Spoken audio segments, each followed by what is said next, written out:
এ দুনিয়ার মুসলমান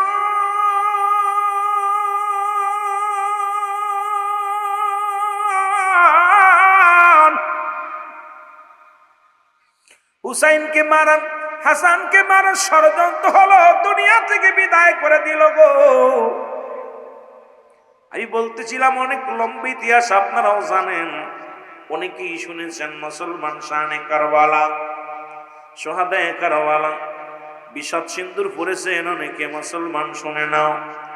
আয়ের অর্থ মীর মোশাররফ লিখলেন, এই অর্থনাথের মূল, এই অর্থের জন্য আজকে ভাই ভাইকে কোন করে।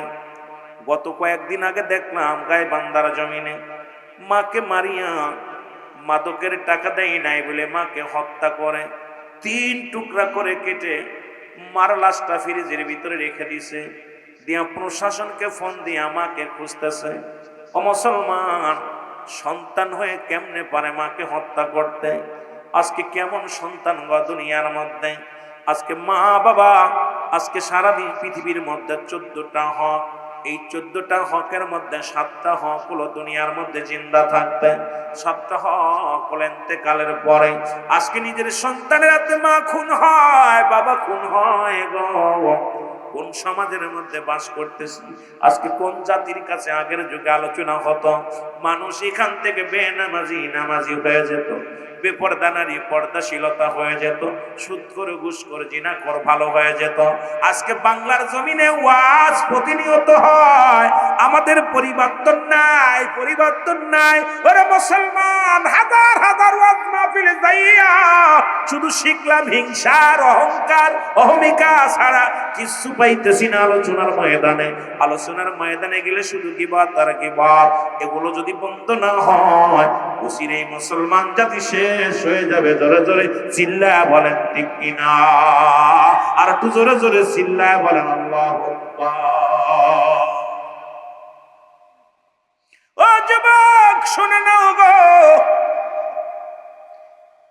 ইয়াজিদ শেষ করে দিলেন কাকে? হুসাইন হাসান রাদিয়াল্লাহু তাআলাকে দুনিয়া থেকে বিদায় করে দিলেন। বিদায়ের পরে ক্ষান্ত হয় না, কারণ দুটি ভাই ওই জান্নাতের দুটি ফুটন্ত গোলাম। হুসাইন তাকেও দুনিয়া থেকে সরানো লাগবে, কিন্তু মক্কা মদিনার জমিনে যদি মারা হয়, মানুষ জেনে যাবে আমার চক্রান্ত। এখন আমাদের দেশে অনেক মানুষ আছে হুকুমদাতা, কেউ বুঝি না রে বাবা, শুধু আমরা দেখি কে মারলো কে করলো, কিন্তু হুকুমদাতা যে বড় বড় বড় বড় ক্রিমিনাল, পৃথিবীর মধ্যে বড় দাগী আসামি হলো হুকুমদাতা, এটা আমরা কখনো ভাবি না রে মুসলমান। শুনে নাও, এবার কি করলেন আমার বাবারা, আমার কুফায় চলে গেলেন, কুফার গভর্নরকে ডাক দিলেন। ডাক দে কয়, ও কুফার গভর্নর ইবনে জিহাদ, তুমি একটা কাজ করো, আমি তো হাসানকে মেরে ফেলেছি, হুসাইনকে মারার ষড়যন্ত্র করতেছি, কিন্তু সাকসেস নয়। মক্কা মদিনার মানুষ হুসাইনকে ভালোবাসে, হুসাইনকে জানের চাইতে বেশি ভালোবাসে। হাসান হুসাইনকে, দুই ভাইকে মক্কা মদিনার মানুষগুলো অনেক ভালোবাসে। মায়ার নবী বিদায়ের পরে রে হাসান হুসাইনকে মায়া করে ভালোবাসে। হাসানকে দুনিয়া থেকে বিদায় করে দিছি, হুসাইনকে যে কোনো কৌশলে মারার দরকার, না হয়তো আমি এই গদি রক্ষা করতে পারবো না, শেষ হয়ে যাবে। আমার বাবারা, আমার বন্ধুরা, আমার যে কাজ সেই একটা চিঠি লিখলেন, চিঠির মধ্যে জিহাদ চিঠির মধ্যে লিখে দিলেন, কোথায় রে হুসাইন, আমরা কুফার মানুষেরা আপনার অপেক্ষা দাওয়াত গ্রহণ করব, ইসলামের দাওয়াত গ্রহণ করব। আশহাদু আল্লা ইলাহা ইল্লাল্লাহ, আমার সাথে পড়েন, আশহাদু আল্লা ইলাহা ইল্লাল্লাহু ওয়াহদাহু লা শারীকা লাহু আশহাদু আন্না মুহাম্মাদান আবদুহু ওয়া রাসূলুহু লা ইলাহা ইল্লাল্লাহু মুহাম্মাদুর মুহাম্মাদুর রাসূলুল্লাহ। জোরে জোরে চিল্লা বলা যাবে না সাল্লাল্লাহু আলাইহি ওয়াসাল্লাম। আবার আসবে কবে সুখের একটা দিন গো ইলাহি, আসবে কবে সুখের একটা দিন বলো, আসবে কবে সুখের একটা দিন গো ইলাহি, আসবে কবে সুখের। উড়বে আকাশে কালেমার নিশান,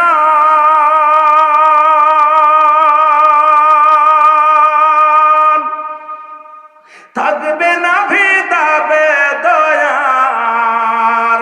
উড়বে আকাশে কালেমার নিশান, থাকবে না আর ভেদাভেদ। আর এই জগতে মুসলিম জাতি, এই জগতে মুসলিম জাতি, তারাই বীরের ভেষ গয়লাহি।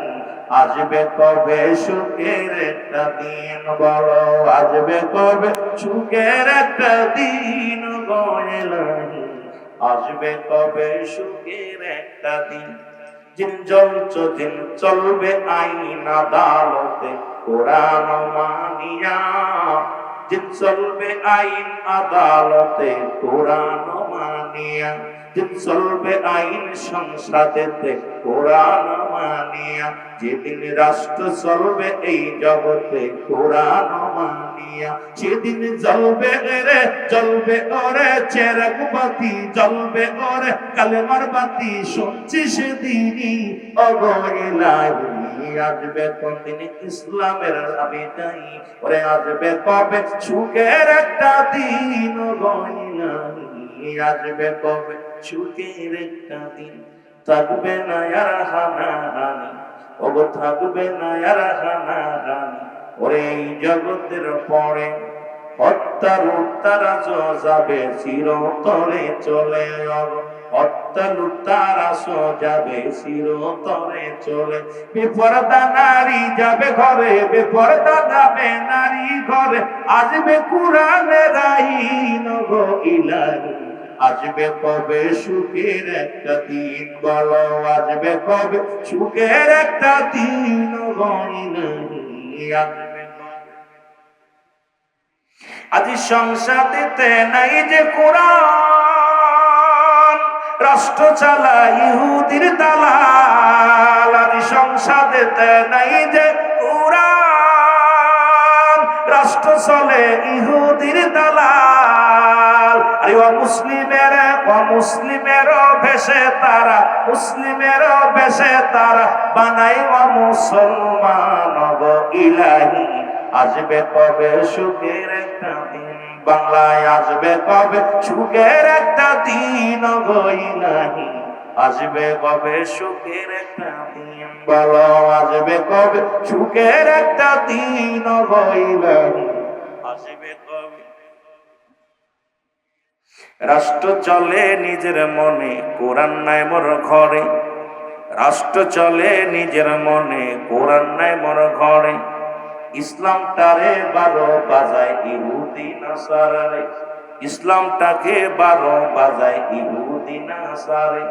আরে রাষ্ট্র চালায় হিন্দুর দলে, রাষ্ট্র চালায় খ্রিস্টানে, রাষ্ট্র চালায় নাসারারে, কেমনে হয় মুসলিম গো ইলাহি, আসবে কবে সুখের একটা দিন বলো, আসবে কবে সুখের একটা দিন গো ইলাহি, আসবে কবে।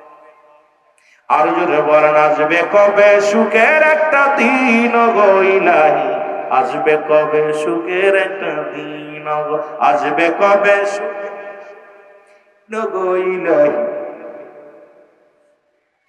এ দুনিয়ার মুসলমান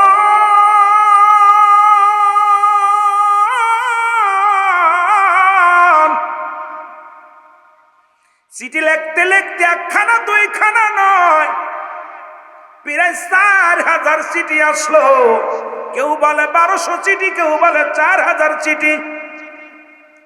চিঠিগুলোর মধ্যে আসে হুসাইন আয় আয়, আমরা কালেমা গ্রহণ করব, আমরা ইসলাম ধর্ম কবুল করব, আয়।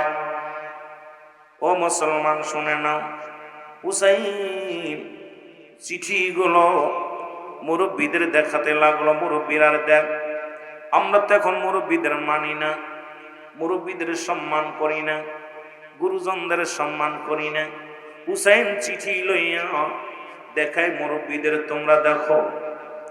হুসাইনের চিঠি দেখিয়া মুরব্বীরা বলে, হুসাইন রে চিঠির রং ভালো না।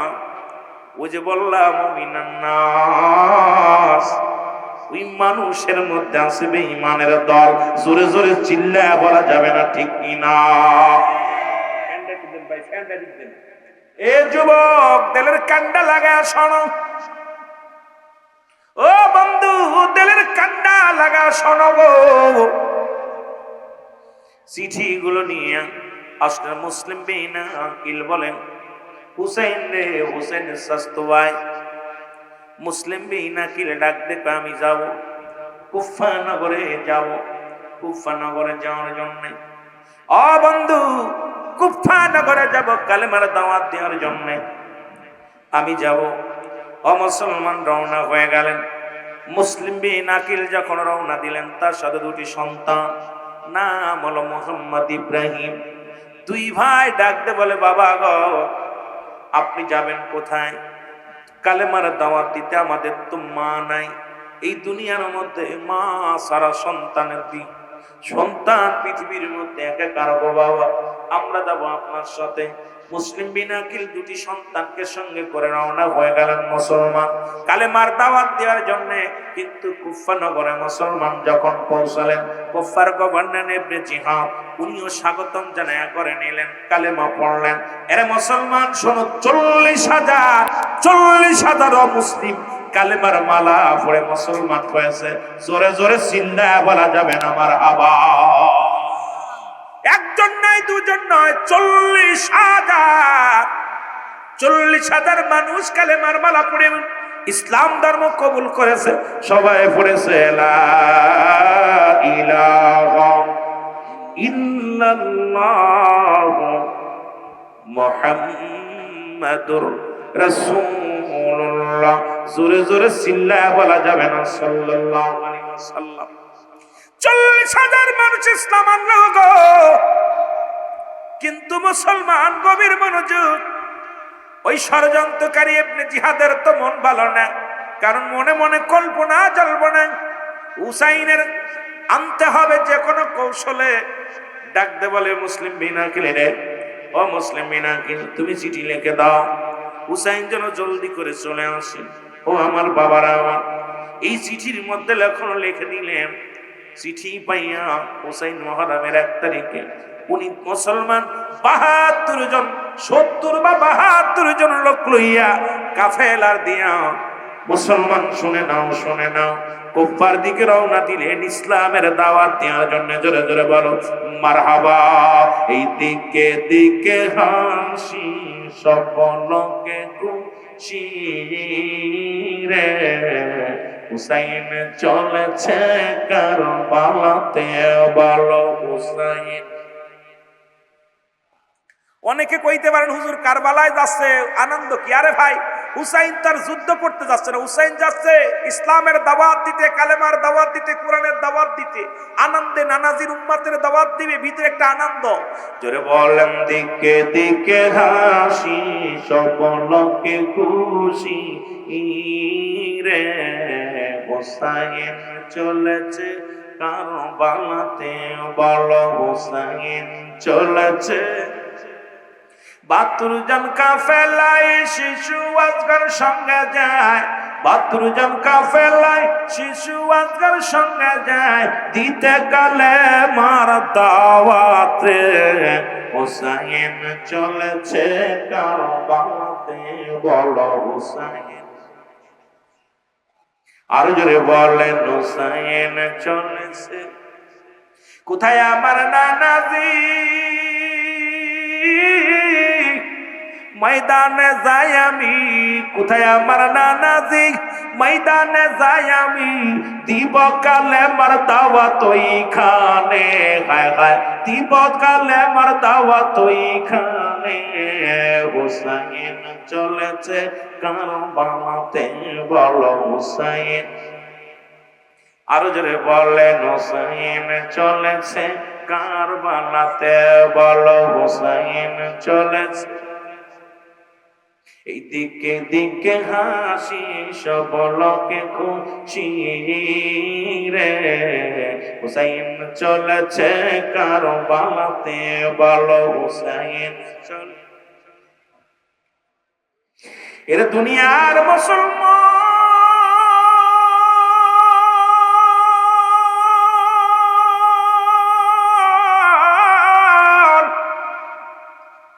ও যুবক বন্ধু, তেলের কান্দা লাগা শোনো,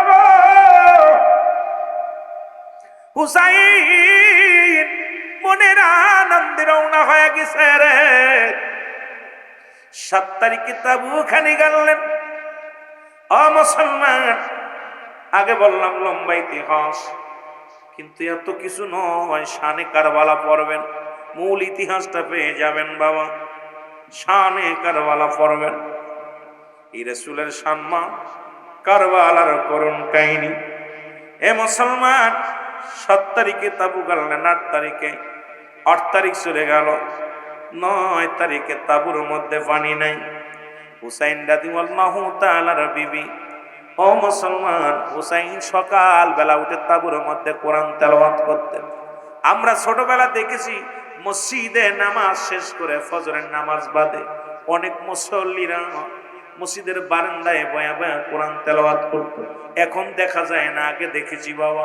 আমার দাদা যান, আমার চাচারা, আমার বাবারা, যারা মুরব্বী মানুষ, অনেক বাচ্চা জায়গায় দেখেছি মসজিদের বইয়া বইয়া ফজরের নামাজ পড়িয়া কোরআনুল কারীম ধরে ধরে পড়তো। আর এখন ফজরের নামাজ পড়ে ডায়াবেটিসের জন্য দৌড়াদৌড়ি শুরু করে। জোরে বলেন ঠিক কিনা? এ কুরআন, ও মুসলমান শোনো, তাদের দেহ ভালো ছিল কুরআন পড়ার কারণে। ও যুবক বন্ধুরা, দিলের কান্ডা লাগা শোনো, হুসাইন কুরআনুল কারীম তেলাওয়াত করে। এই কোরআনটার বুকের মধ্যে ধরে তেলাওয়াত শুরু করে দিল। সাহারা বানু ডাক দিয়ে কয়, স্বামী রে, ও স্বামী, আপনি কোরআন কারীম তেলাওয়াত করেন।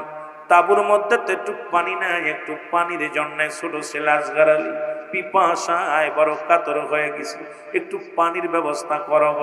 স্বামী কি করলেন? কোরআন বন্ধ করিয়া সন্তানটাকে বুকের সঙ্গে লাগায়া, পৃথিবীর মধ্যে সন্তান বাবা মায়ের অমূল্য সম্পদ, কত মায়া করে সন্তানদের বাবা। হুসাইন রাদিয়াল্লাহু তাআলা সন্তানদের নিয়া শিশু আসগারকে কোলে করে নিয়ে রওনা হয়ে গেলেন।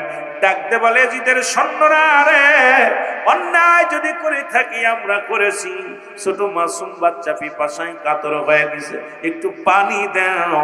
একটু পানির জন্য ছটফট করে সন্তান, একটু পানি দাও।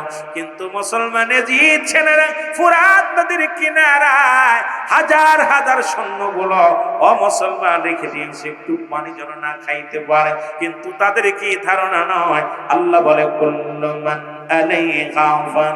আল্লাহ কয়, বান্দা, এই জমিনের মধ্যে যা কিছু আছে আমি আল্লাহর জন্য বিচ্ছিন্ন করে দিব। কুল্লু মান আলাইহা ফান, সব শেষ। আল্লাহ কয়, বান্দারে, এই জমিনের মধ্যে 3 ভাগ পানি, 1 ভাগ মাটি, এই মাটিগুলো পুরাই আমি তামা বানায়া দিব। এই জমিনের মধ্যে যত পানি আছে পানিগুলো পুড়ে ছাই হয়ে যাবে। রব্বুল আলামিন ডাক দেখো, বান্দারে, জমিনটারে আমি পুরাই তামা বানায়া দিব। আমি এই জন্য মাঝে মাঝেই বলি, কার জন্য সুদ খাও, কার জন্য ঘুষ খাও, কার জন্য ব্যভিচার করার মন, কার জন্য দুনিয়ার মধ্যে এত মস্তানি করো। এই দুনিয়ার সম্পদ খাবে লোকে, তোমার দেহ খাবে পোকারে। কার জন্য তুমি দুনিয়া কামাইলা, কার জন্য তুমি সুদ খাও, কার জন্য তুমি ঘুষ খাও, কার জন্য তুমি বইয়ে বইয়ে মানুষকে ঠকাও গো। এই দুনিয়ার আত্মসার করো, এই দুনিয়ার মানুষের কষ্ট দাও। ওরে মুসলমান শুনে নাও, এমপি হইলা, মন্ত্রী হইলা, সমাজের বড় মাতবার হইলা, এই দুনিয়ার কিচ্ছু নিয়ে যেতে পারবা না। ফিরাউন নমরুদ কারণ কিচ্ছু নিয়ে যেতে পারে না, তুমিও পারবা না রে বান্দা। এই জমিনটাকে আমার আল্লাহ পুরায় তামা বানায়া দিবে, জমিনের পানিগুলো পুরায় ছাই বানায়া দিবে। সেদিন থাকবে শুধু আমার আল্লাহ, আমরা আমরা এই জন্য আল্লাহর গোলামি করতে চাই কি চাই না?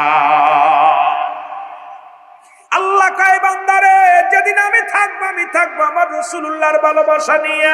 এই জন্য আমি আপনাদেরকে বলি রে, আপনার জান মালের চাইতে নবীকে ভালোবাসেন, যারা বলেন ঠিক কিনা? আল্লাহ থাকবে রাসূলের ভালোবাসা নিয়ে, আমরাও থাকতে চাই রাসূলুল্লাহর ভালোবাসা নিয়ে। দুনিয়ার প্রেমে কত পাগল হয়ে গেলাম, দুনিয়ার জিন্দেগি ধরে পাগল হয়ে গেলাম। এই পাগলামি করিস না রে বাবা, পাগলামি করিস না।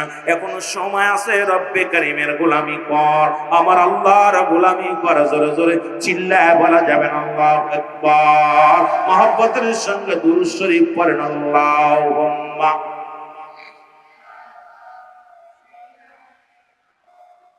মাওলানা মুহাম্মাদ আলা।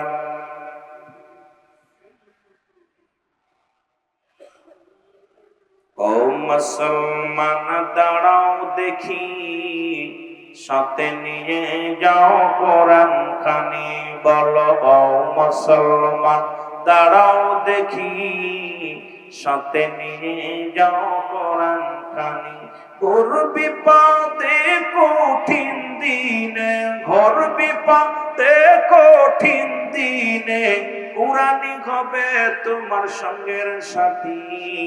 ও মুসলমান দাঁড়াও দেখি, সাথে নিয়ে যাও কোরআন খানি। বলো ও মুসলমান, আরো জোরে বলেন, ও মুসলমান দাঁড়াও দেখি, সাথে নিয়ে যাও কোরআন খানি। বলো সাথে নিয়ে। ঘোর বিপদে কঠিন দিনে, ঘোর বিপদে কঠিন দিনে, কুরআনই হবে তোমার আলোর বাতি। ও মুসলমান দাঁড়াও দেখি, সাথে নিয়ে যাও কোরআন খানি। বলো ও মুসলমান, সাথে নিয়ে যাও কোরআন খানি। বলো সাথে নিয়ে যাও। কোরআনের আইন মানলে পারে, কোরআনের বিধান মানলে পারে, শান্তি হবে তোমার কবর খানি। ও মুসলমান দাঁড়াও দেখি, সাথে নিয়ে যাও কোরআন খানি। বলো ও মুসলমান, সাথে নিয়ে যাও কোরআন খানি। বলো সাথে নিয়ে। এ দুনিয়ার মুসলমান,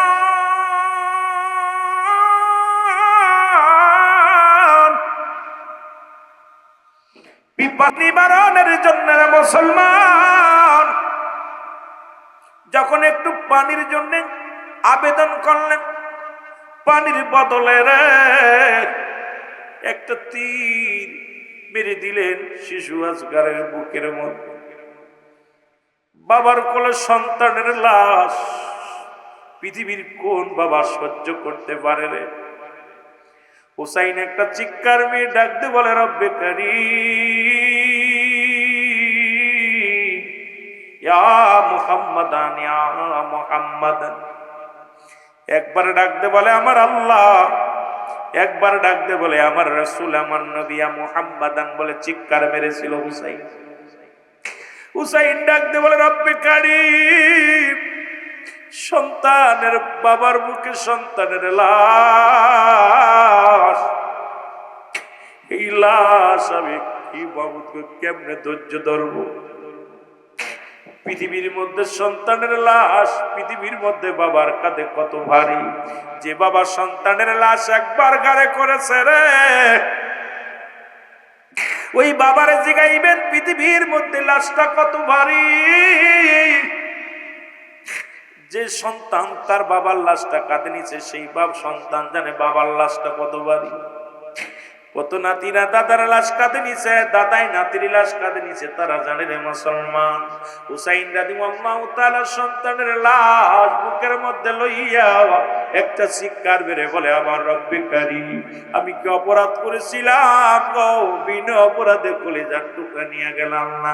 হুসাইনের গায়ে মুসলমান হুসাইন রাদিয়াল্লাহু তাআলা যখন শিশু আজগরের বুক থেকে তীরটা টানতে বাইর করেছে, তীরের সঙ্গে সঙ্গে সঙ্গে কলিজাটা বাইর হয়ে গেছে, আসগারের জিহ্বাটা বাইর হয়ে গেছে, দুনিয়া থেকে বিদায় হয়ে গেছে। ইন্না লিল্লাহি ওয়া ইন্না ইলাইহি রাজিউন। আর শিশু আসগার বিদায় হয়ে গেল। শিশু আসগারের লাশ নিয়ে হুসাইন যুবক তাবুর দিকে রওনা দিলেন। আসগারের লাশ কানা নিয়ে হুসাইন রাদিয়াল্লাহু তাআলা ডাক দিয়ে বলে, বিবি কোথায় রে সারা বানু রে, আয় আয় দেখে যা, কলিজার টুকরা সন্তানের জনমের পানি পান করে আনছে, আর কোনোদিন পানি চাইবে না, আর কোনোদিন তোরে মা বলে ডাকবে না, আমি আর কোনোদিন বাবা ডাক শুনবো না, তুমি আর কোনোদিন মা ডাক শুনবা না।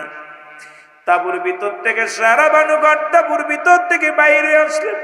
এসে দেখে সন্তানের লাশ কেন বাবার কাঁধে,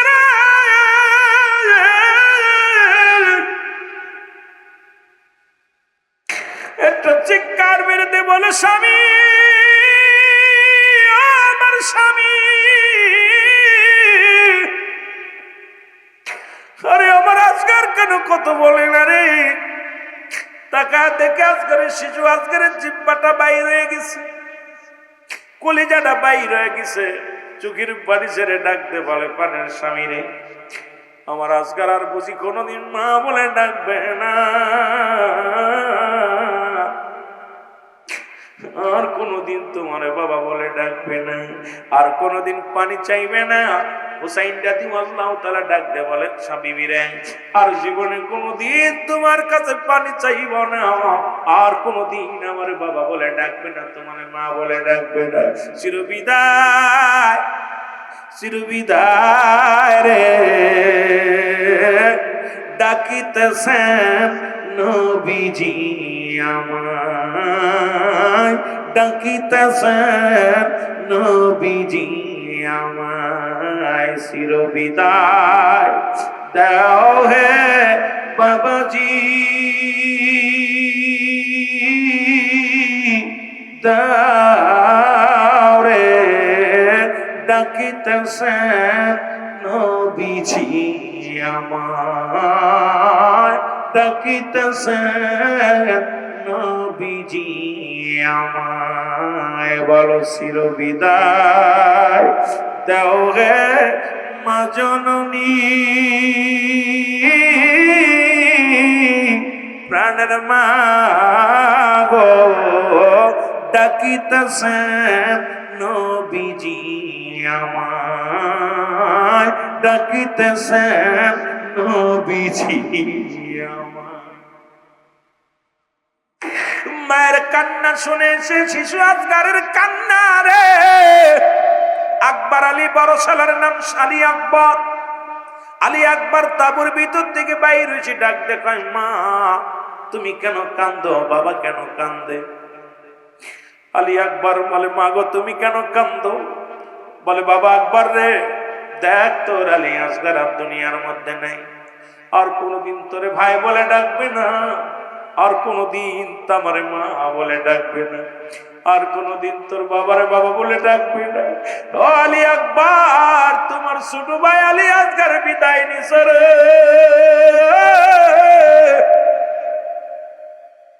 আলী আকবর ডাকতে বলে, রব্বে কারীম, বায় হয়ে বায়ের রক্ত কেমনে সহ্য করো? বায় হয়ে বায়ের রক্ত দেখতে পারি না। এই দুনিয়ার মধ্যে যতক্ষণ পর্যন্ত দেহের মধ্যে জান আছে, বাতিলের সঙ্গে লড়াই করবো গো আমার আল্লাহ, আমাকে শক্তি দাও, আমাকে শক্তি দাও, আমি যাব যুদ্ধের ময়দানে বাতিলের সঙ্গে লড়াই করতে। আলী আকবর ডাকতে বলে, চিরবিদায় দাও হে মা জননী রে, ডাকিতেছেন নবীজি আমায়, ডাকিতেছেন নবীজি আমায়। আরো আমার সঙ্গে জোরে জোরে বলেন, চিরবিদায় দাও হে বাবা জিয়া আমায়, ডাকিতেছেন নবীজি আমায়। বলো, ডাকিতেছেন নবীজি। চাচা গেছে বিদায় নিয়া,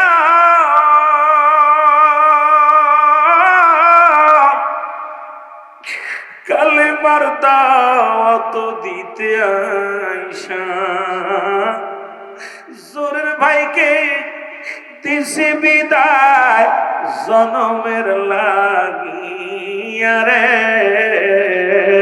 ডাকিতেছেন নবীজি আমায়, ডাকিতেছেন নবীজি আমায়। চিরবিদায় দেও গে ও মায় আমায় গো, ডাকিতেছেন নবীজি আমায়। বলো, ডাকিতেছেন নবীজি আমায়।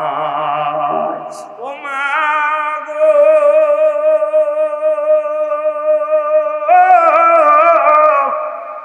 যাবো আমি ওই ময়দানে, জিতাই পড়ছে আমার পায়ের রক্ত যে, প্রতিশোধের আগুন জ্বলে, প্রতিশোধের আগুন জ্বলে কলিজায় আমার। ও বাবাজি গো, ডাকিতেছেন নবীজি আমায়। বলো, ডাকিতেছেন নবীজি আমায়, ডাকিতেছেন। বিনা দোষে হইলাম দোষী,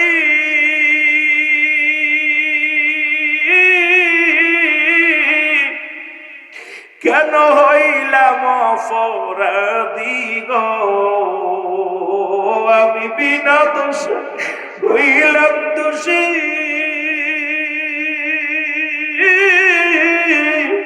কেন হইলাম অপরাধী গো। হারাইলাম জোরের ছোট ভাই, ও ভাই রে, ডাকিতেছেন নবীজি আমায়, ডাকিতেছেন নবীজি আমায়। আল্লাহুম্মা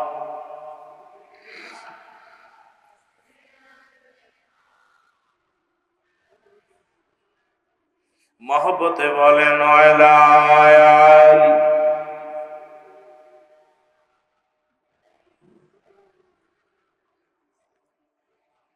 এই ভাইরা আমার, বন্ধুরা আমার, আলী আকবর মায়ের সালাম দিয়া, বাবাকে সালাম দিয়া রে যুদ্ধের ময়দানে চলে গেলেন। অনেকগুলো সৈন্যের সঙ্গে মোকাবেলা হলো। দুনিয়ার মায়া ছেড়ে যাবার আগে পিপাসায় বড় ক্লান্ত হয়ে গেলেন। এক দড়ি তাঁবুর মধ্যে আসলেন, ডাকতে বলে, জনম দুঃখিনী মা, মারে একটু পানি আমাকে দাও মা, ও মা একটু পানি দাও, পিপাসায় বড় কাতর হয়ে গেছে। অনেকগুলো সৈন্যকে কতল করে দিয়েছি। সাহারা বানো ডাক দে, কয় একবার রে, পানি যদি দিতে পারতাম তোর ভাইয়ের মরা লাশ দেখা লাগতো না। আমি মা হয়ে সন্তান হারাইয়া বড় পাগলিনী হয়ে গেছি রে বাবা আকবর, পিপাসার পানি যদি মিটাইতে পারতাম। আরে এত পানি জমিনের মধ্যে রে, ওই কারবালার ময়দানে একটু পানির জন্য ছটফট করেছে রে। ও যুবক, ও যুবক, একটু তেলের কান্ডা লাগা শোনো গো, ডাকতে বলে, আলী আকবর রে, পিপাসার পানি যদি দিতে পারতাম তোমার ভাই দুনিয়া থেকে বিদায় নিত না। আরে আমি বড় দুঃখিনী মা, সন্তান হারানো মা রে বাবা, পানি কোথা থেকে দিও? আলী আকবর কয়, চির বিদায় গো মা, চির বিদায় দাও, দেখা হবে হাসরের ময়দানে, দেখা হবে হাসরের ময়দানের মা, আমার বিদায় দিয়ে দাও। আলী আকবর বিদায় নিয়ে আসলেন, অনেকগুলো সৈন্যকে হত্যা করে দুনিয়া থেকে চির বিদায় হয়ে গেলেন। আলী আকবরের মৃত্যু হয়ে গেল।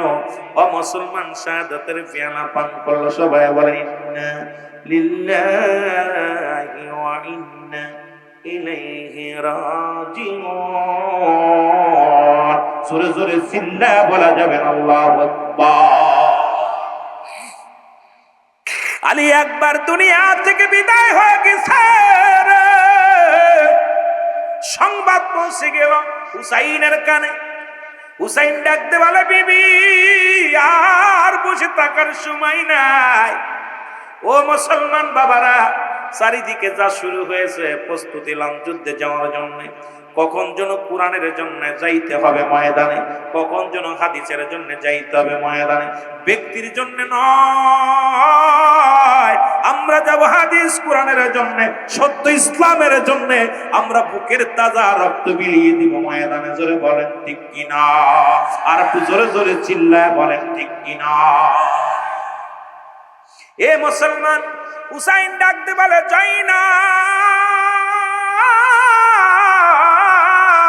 জাইনাব রে, আমি যাব যুদ্ধের ময়দানে। জাইনাব, আর দেরি করো না, আমার যুদ্ধের সরঞ্জাম গুছাইয়া দাও রে জাইনাব।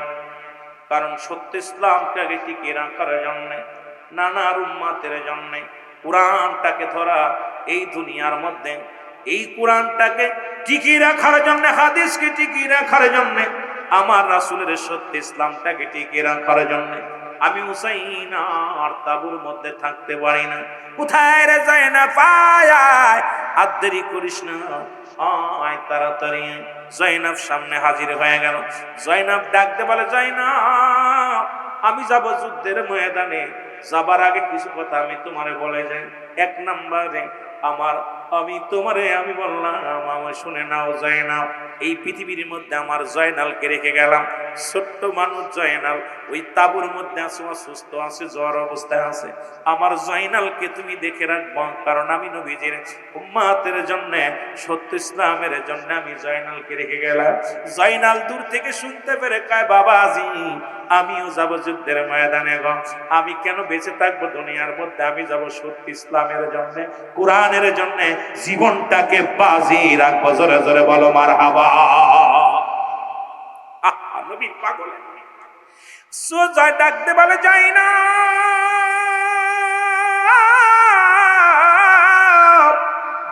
রে, আমি যুদ্ধের ময়দানে যাব। শুনে রাখো, আমার সকিনাকে আমার লাশের পাশে যাইতে দিবে না। কারণ আমার সকিনা যদি আমার লাশ দিকে সহ্য করতে পারবে না, কারণ আমার লাশটারে ক্ষত বিক্ষত করে ফেলবে, আমার লাশটাকে উলঙ্গ করে ফেলবে। আমাকে ওরা পৃথিবীর মধ্যে আমাকে লাঞ্ছনা করবে, আমার যন্ত্রণা দিবে রে না।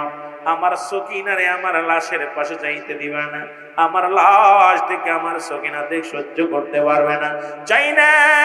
জাইনাব রে, শোনো, আর কিছু কথা বলে যায়।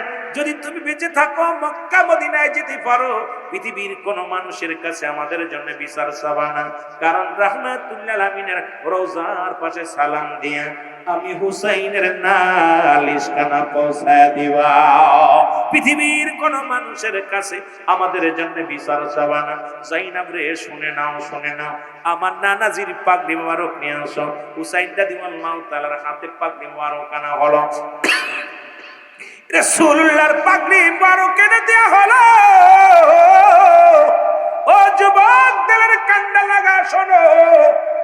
পাগড়ি হাতের মধ্যে নিয়ে হুসাইন একটা চিৎকার মেরে বলে, নানাজি,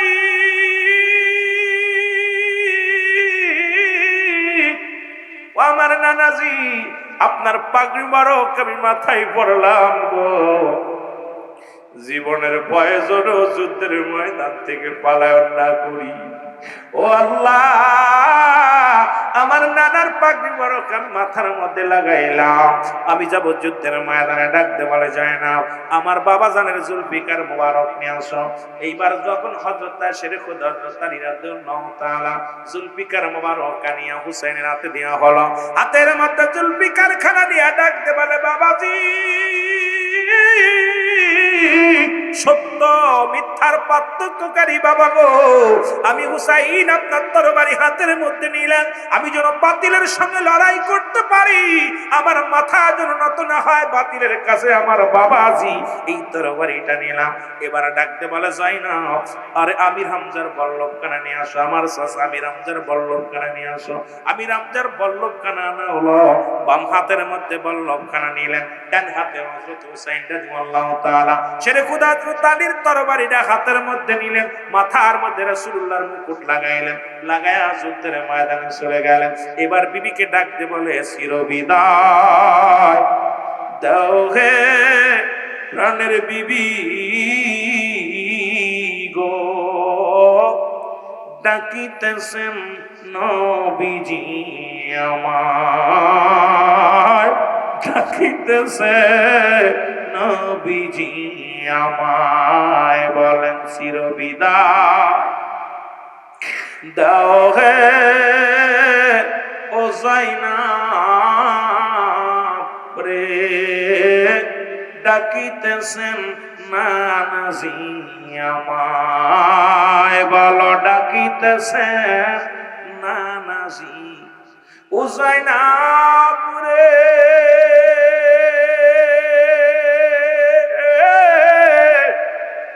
কি অপরাধ ছিল ভাইয়ের, দিছে তার বিদায় করে। যায়নাব, যায়নাব রে, কি অপরাধ ছিল ভাইয়ের, দিছে তার বিদায় করে। কলিজার ধন গেছে রে বিদায়,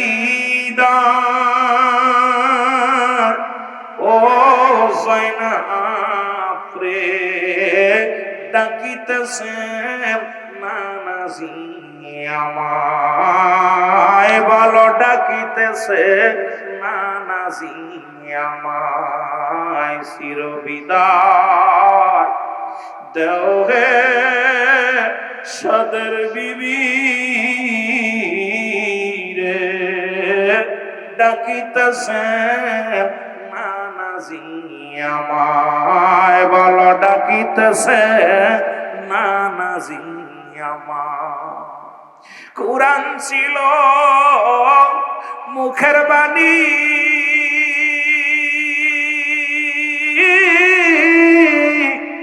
যার প্রচারে আসলাম আমি।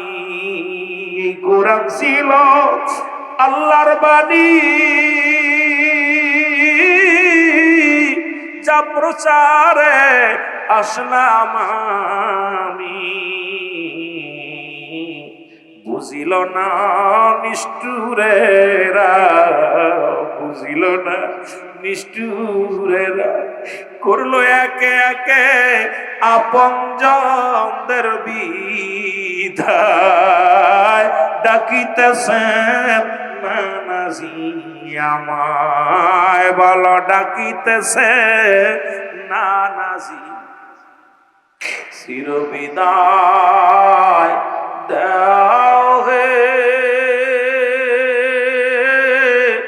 ও যায়নাব রে, ডাকিতেছে নানাজি আমার, ডাকিতেছে নানাজি আমার। যদি থাকো ধরায় বেঁচে,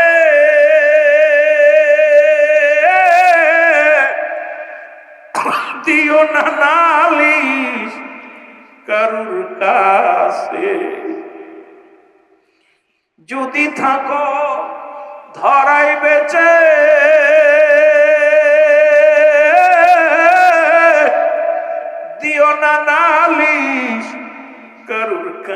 কাছে দিও সালাম নবীজির রওজায় ও যায়নাব রে ডাকিতেছে নবীজি আমার ডাকিতেছে নবীজি আমার চিরবিদায় দাও হে প্রাণের বিবি রে ডাকিতেছেন নবীজি আমার ডাকিতেছেন রাসূল আমার আল্লাহুম্মা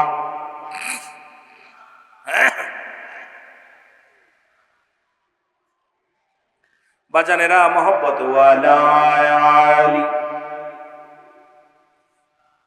মাওলানা মুহাম্মদ আল্লাহুম্মা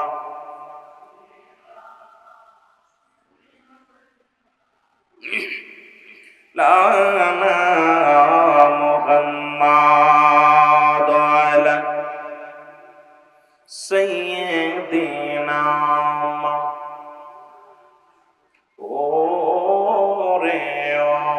মদিনাবাসী ও ভাই তোমরাই বড় ভাগ্যবান তোমাদের মাঝে আগমন করছেন দুজাহানের পয়গম্বর আল্লাহুম্মা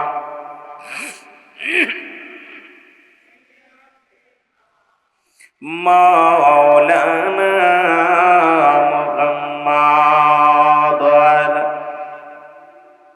সাইয়্যিদিনা এ দুনিয়ার মুসলমান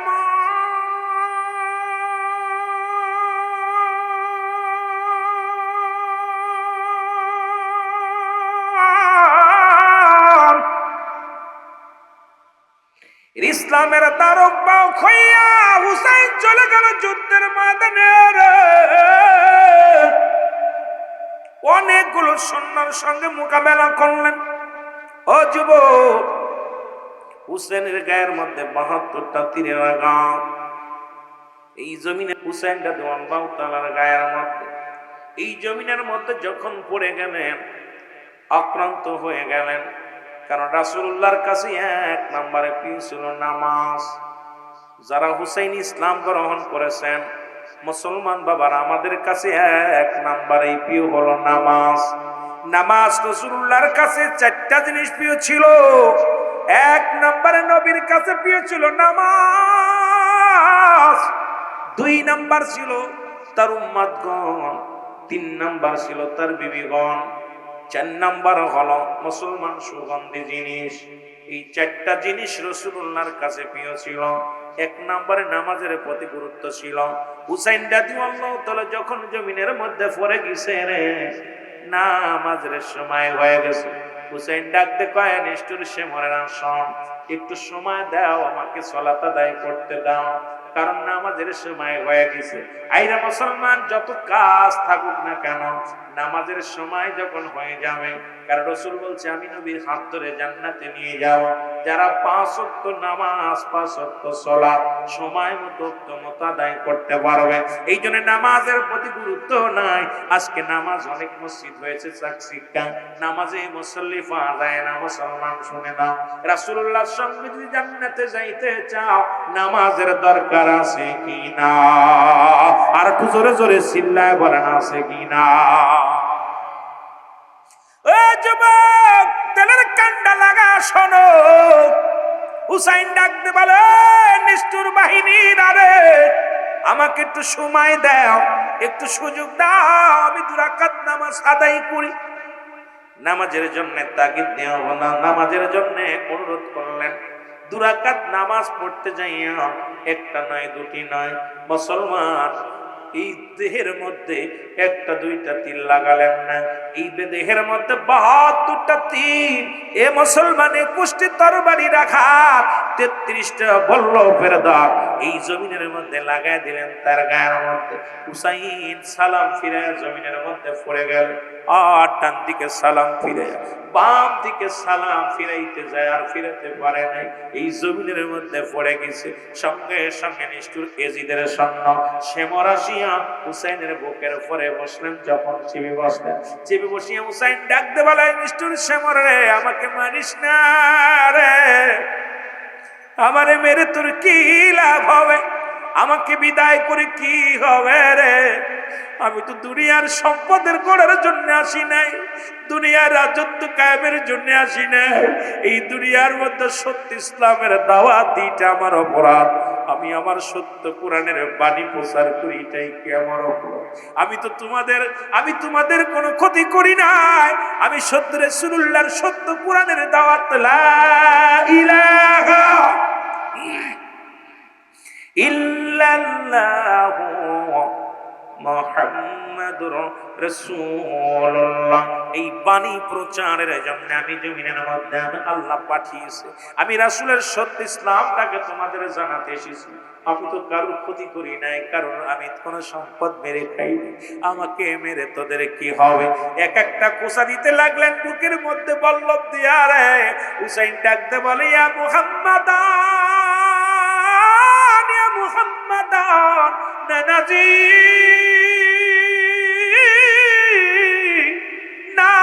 নাজিরে,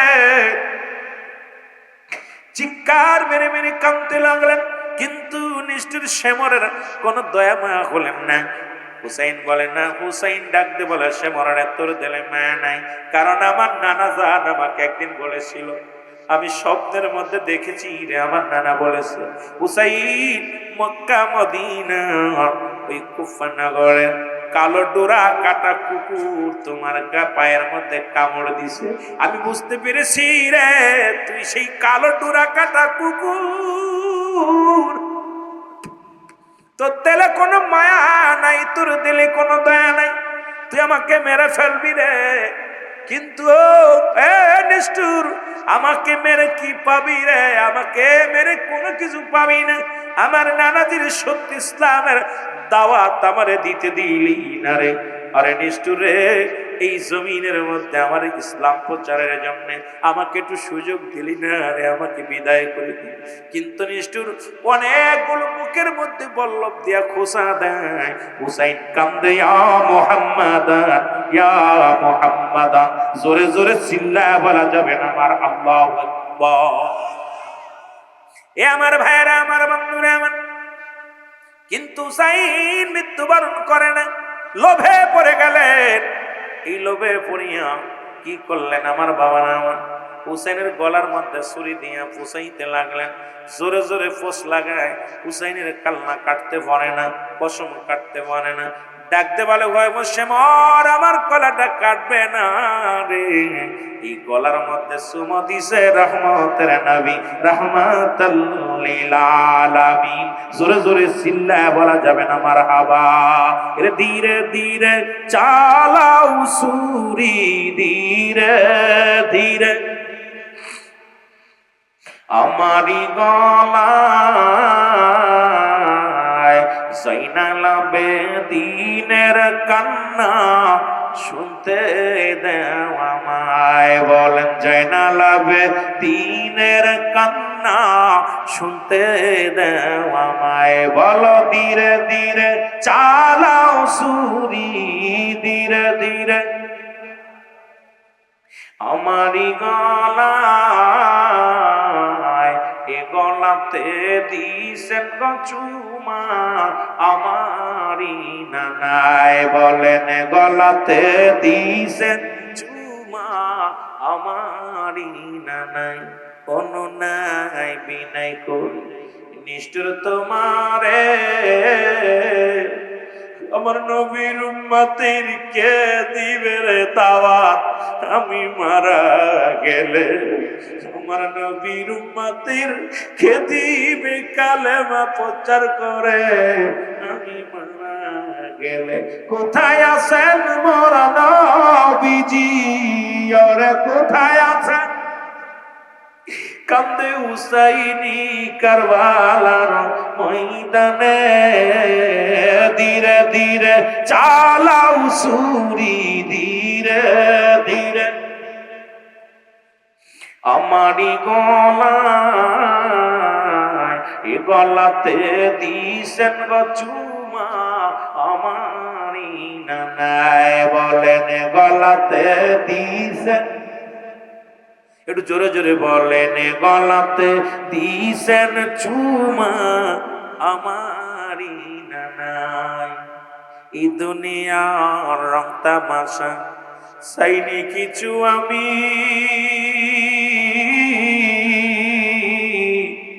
দিতে চাই শুধু কুরআনের দাওয়াত হইলাম অপরাধী দিতে চাই শুধু কোরআনের দাওয়াত হইলাম অপরাধী জগতে ধন সম্পদ চাই নাই কিছু আমি কোরআনের দাওয়াত দিতে চাই অপরাধী হইলাম আমি অনিষ্ঠুর অনুনাই বিনায় করি অনুনাই বিনায় করি আমি তোমারে জাইনাল আবেদিনের কান্না শুনতে দেও আমারে রে জাইনাল আবেদিনের কান্না শুনতে দেও আমারে ধীরে ধীরে চালাও সুরি ধীরে ধীরে আমারি গলায় এ গলাতে দিছেন গো চুমা আমারি নানায় বলেন গলাতে দিছেন চুমা এ যুবক বন্ধুরা দিলের কান্ডা লাগা শোনো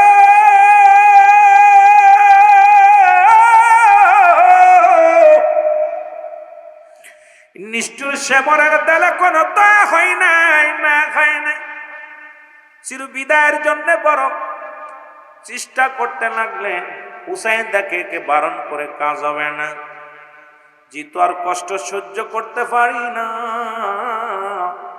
হুসাইন ডাকতে বলে নিষ্ঠুর শ্যামর শোনো ও শ্যামর শোন আমি তোরে বলতেছি জিতু আমাকে মেরেই ফেলবে আর বাসায় রাখবি না আর কষ্ট দিস না এই হলক মেরে নিচ দিয়ে উপর দিয়ে একটা পোস্টা লাগায় দে যেখানে আমার মায়ের নবীর সুমা লাগে নাই রে সঙ্গে সঙ্গে পোস্ট লাগায় দিছে হুসাইনের দেহ থেকে কালা মাথাটা আলাদা হয়ে গেছে জোরে বল আল্লাহু আকবার এই জমিনের মধ্যে হুসাইনের মাথা মুবারক নিয়া তরবারির মধ্যে ধরিয়া থুতু নিক্ষেপ করা হয়েছে আইরে মুসলমান হুসাইনের মাথার মধ্যে থুতু মুবারক মারা হয়েছে হুসাইনের কাটা দেহর মধ্যে 70টা ঘোড়া চালানো হয়েছে হুসাইনের গোস্তগুলো জমিনের মধ্যে টুকরা টুকরা হয়ে গেছে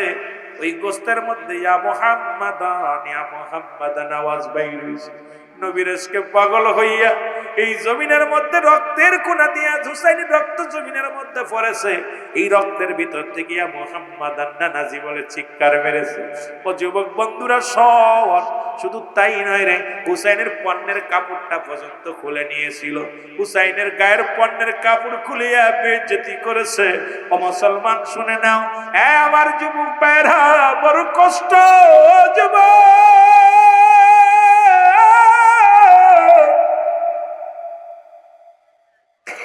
এত কষ্ট কারবালার ময়দান শুধু ক্ষমতার লোভে চেয়ারের লোভে হাজার হাজার মানুষ মারা গেছে কিচ্ছু যায় আসে না দরকার চেয়ারটা আমার এই চেয়ারের জন্য আজকেও পৃথিবীর মধ্যে প্রতিটা রাষ্ট্রে প্রতিটা দেশের মধ্যে দেখো এই চেয়ারটাকে রক্ষা করার জন্য চেয়ারের জন্য হাজার হাজার জনগণ মারা যায় কত নিষ্ঠুর মায়ের সন্তান, পৃথিবীর মধ্যে নিষ্পাপ সন্তানেরা চির বিদায় হয়ে যায়। নেতাদের কিছু যায় আসে না রে ভাই। নেতারা আছে শুধু এই চেয়ারের আশায়, এই চেয়ারের মধ্যে বসবে, লুটপাট করে খাবে। তাদের আশা হলো, ও যুবক শুনে নাও, আজকে ওই হুসাইন ইসলাম থেকে আমাদের শিক্ষা নেওয়ার দরকার। আরে ক্ষমতা ছেড়ে দিয়া তোমরা আদর্শ কেন্দ্রিক দল হও। আদর্শ কেন্দ্রিক দল হলে দেখবে মানুষ তোমাদেরকে বেছে নিবে। আদর্শ কেন্দ্রিক দল হলে তোমাদেরকে মানুষ ভালোবাসবে। আরে ক্ষমতা কেন্দ্রিক না হয়ে আদর্শ কেন্দ্রিক হও, দুনিয়ার জনগণ সব তোমার হয়ে যাবে। জোরে বলেন ঠিক কি না? সবাই ক্ষমতা কেন্দ্রিক হতে চায়। ক্ষমতা কেন্দ্রিক ছেড়ে দিয়ে আদর্শ কেন্দ্রিক হন। ক্ষুধার্তকে ভাত দেন, অসহায়ের পাশে দাঁড়ান, নারীর সতীত্ব পাহারা দেন, মাদক সেবন দূর করেন, সমাজকে শান্তির জন্য আহ্বান করেন, মসজিদের ইমামদের মর্যাদা বাড়ান, মাদ্রাসার মুসল্লি, মাদ্রাসার ইমাম মাস্টারদের মর্যাদা বাড়ান। যে দেশের শিক্ষকরা আন্দোলন করতে গেলে তাদের উপরে নির্যাতন করা হয়, সে দেশে আর কি বা হতে পারে? জোরে বলেন ঠিক কি?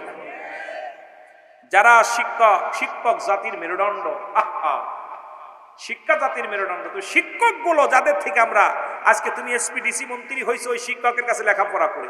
যে দেশে শিক্ষকের হাতে হাত করা দেয়, যে দেশে শিক্ষককে লাঞ্ছিত করা হয়, কলার ধরে টানা হয়, যে দেশে শিক্ষকদেরকে অপমান করা হয়, যে দেশে শিক্ষকের উপরে গুলি চালানো হয়, যে দেশে শিক্ষকদেরকে কুত্তার মতো ফিটানো হয়, এই দেশে আর যাই তাই। এদেশের মানুষ সব ক্ষমতা কেন্দ্রিক, এদেশের মানুষ কুকুর কেন্দ্রিক। কারণ এদেশের মানুষ আর ইসলামটাকে ভালোবাসে না। জোরে বলেন ঠিক কিনা? আরো জোরে বলেন ঠিক কিনা? আমি সবচেয়ে বেশি কষ্ট পেয়েছি শিক্ষকদের আঘাত করার পর। আমার ভাই, বাংলা শিক্ষকরা যদি পেটে ক্ষুধা লাগে, ছাত্রদের কি পড়াবে? শিক্ষক, প্রতিটা শিক্ষকের চোখে পানি। শিক্ষকদেরকে মর্যাদা দেন। পৃথিবীর বড়রা অন্যান্য রাষ্ট্রে শিক্ষকদের মর্যাদা দেওয়া হয়। আমার দেশে যে যে ক্ষমতায় আসে, এখন তত্ত্বাবধায়ক সরকার, আমরা চিন্তা করছিলাম একটু মনে হয় জনগণ একটু শান্তির মধ্যে থাকবে, এরা এদের চাইতে আরো বর্তমান বেশি নিকৃষ্ট। যারা বলেন ঠিক কিনা? আপনারা কষ্ট পাচ্ছেন? হয়তো ওই দলের সবাই আছে, আমরা সবাই চিন্তা করছিলাম ইউনূস সরকার না সহযোগিতা যারা আছে, সহযোগী যারা আছে, হয়তো আমাদের একটু শান্তি দেবে। মনে করছিলাম যে মনে হয় শান্তি পাবো।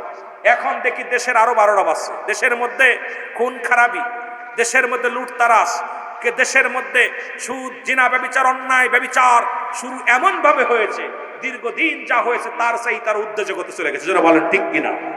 হয়তো আমার উপরে অনেকে কষ্ট পাবেন কথাগুলো সত্য বলার জন্য, হয়তো আপনারা শান্তিতে আছেন, কিন্তু অন্য অন্য জেলায় যেয়ে দেখবেন অবস্থা আগুন ধরে গেছে দেশের মধ্যে। আমার মনে পড়ে একজন তত্ত্বাবধায়ক সরকার ছিল ফখরুদ্দিনের জামানায়, তখন আমরা ছোট। উনি আসার পর দেখেছি যে কয় মাস চালিয়েছে, একদম সবাইরে ধরছে, কাউরে বাদ দেয় না। কিন্তু আমার বর্তমান যিনি আছেন, ইনি যে পুতুলের মতো বসে আছেন, আমি বলবো প্রয়োজন হলে রাস্তা থেকে নেমে যান। প্রয়োজন নাই, জনগণকে ধোঁকা দিবেন না, জনগণকে কষ্ট দিবেন না। কারণ আপনারা চেয়ারের জন্য এত পাগল। কারণ জনগণ আজকে কষ্টের মধ্যে আছে। সারা বাংলাদেশের জনগণ পথে চলা যায় না, রাস্তায় চলা যায় না। আমাদের প্রশাসন নাই, পুলিশ প্রশাসন নাই, আমাদেরকে কেউ দেখে না, আমাদের দ্রব্যমূল্যের দাম বেশি, সমাজের মানুষের কষ্ট বেশি, এগুলো সহ্য করা যায় না। জোরে বলেন ঠিক কিনা? আরো জোরে বলেন ঠিক কিনা? রাগ করতেছেন? সত্য না মিথ্যা বলছি? আমরা তো চাই, জনগণ তো খাইতে চায় না, জনগণ চাই তো শান্তি। জোরে বলেন ঠিক কিনা? ও দেশের ভাই রে, বল না কোথায় যাই রে, একটু শান্তি বলো কোথায় গেলে পাই রে। বলো ও দেশের ভাই রে, বল না কোথায় যাই রে, একটু শান্তি বলো কোথায় গেলে পাই রে। বলো একটু শান্তি বলো। চারিদিকে দেখি শুধু নাই কিছু নাই রে, চারিদিকে দেখি শুধু নাই কিছু নাই রে। ও দেশের ভাই রে, বল না কোথায় যাই রে, একটু শান্তি বলো কোথায় গেলে পাই রে। পাম্পে তেল নাই, মরিচি ঝাল নাই, নবাব বাড়ি নবাব নাই, যুবকের কাম নাই। জোরে বলেন ঠিক কিনা? চারিদিকে দেখি শুধু নাই কিছু নাই রে, চারিদিকে দেখি শুধু নাই কিছু নাই রে। ও দেশের ভাই রে, বল না কোথায় যাই রে, একটু শান্তি বলো কোথায় গেলে পাই রে। পাম্পে তেল নাই, মরিচি ঝাল নাই, ঠিক কিনা? পাম্পে তেল নাই, মরিচি ঝাল নাই, নবাব বাড়ি নবাব নাই, যুবকের কাম নাই, জোরে কোন ঠিক কিনা? বেকারতা শুধু বাড়ছে আর বাড়ছে, জোরে বলেন ঠিক কিনা? চারিদিকে দেখি শুধু নাই কিছু নাই রে, চারিদিকে দেখি শুধু নাই কিছু নাই রে, ও দেশের ভাই রে বল না কোথায় যাই রে, একটু শান্তি বলো। মসজিদেও শান্তি নাই, সেখানেও মারামারি, জোরে কোন ঠিক কিনা? মসজিদের ভিতরে মারামারি। আমরা তো জনগণ চাই একটু শান্তি, জোরে বলেন ঠিক কিনা? সেখানেও দুর্নীতি।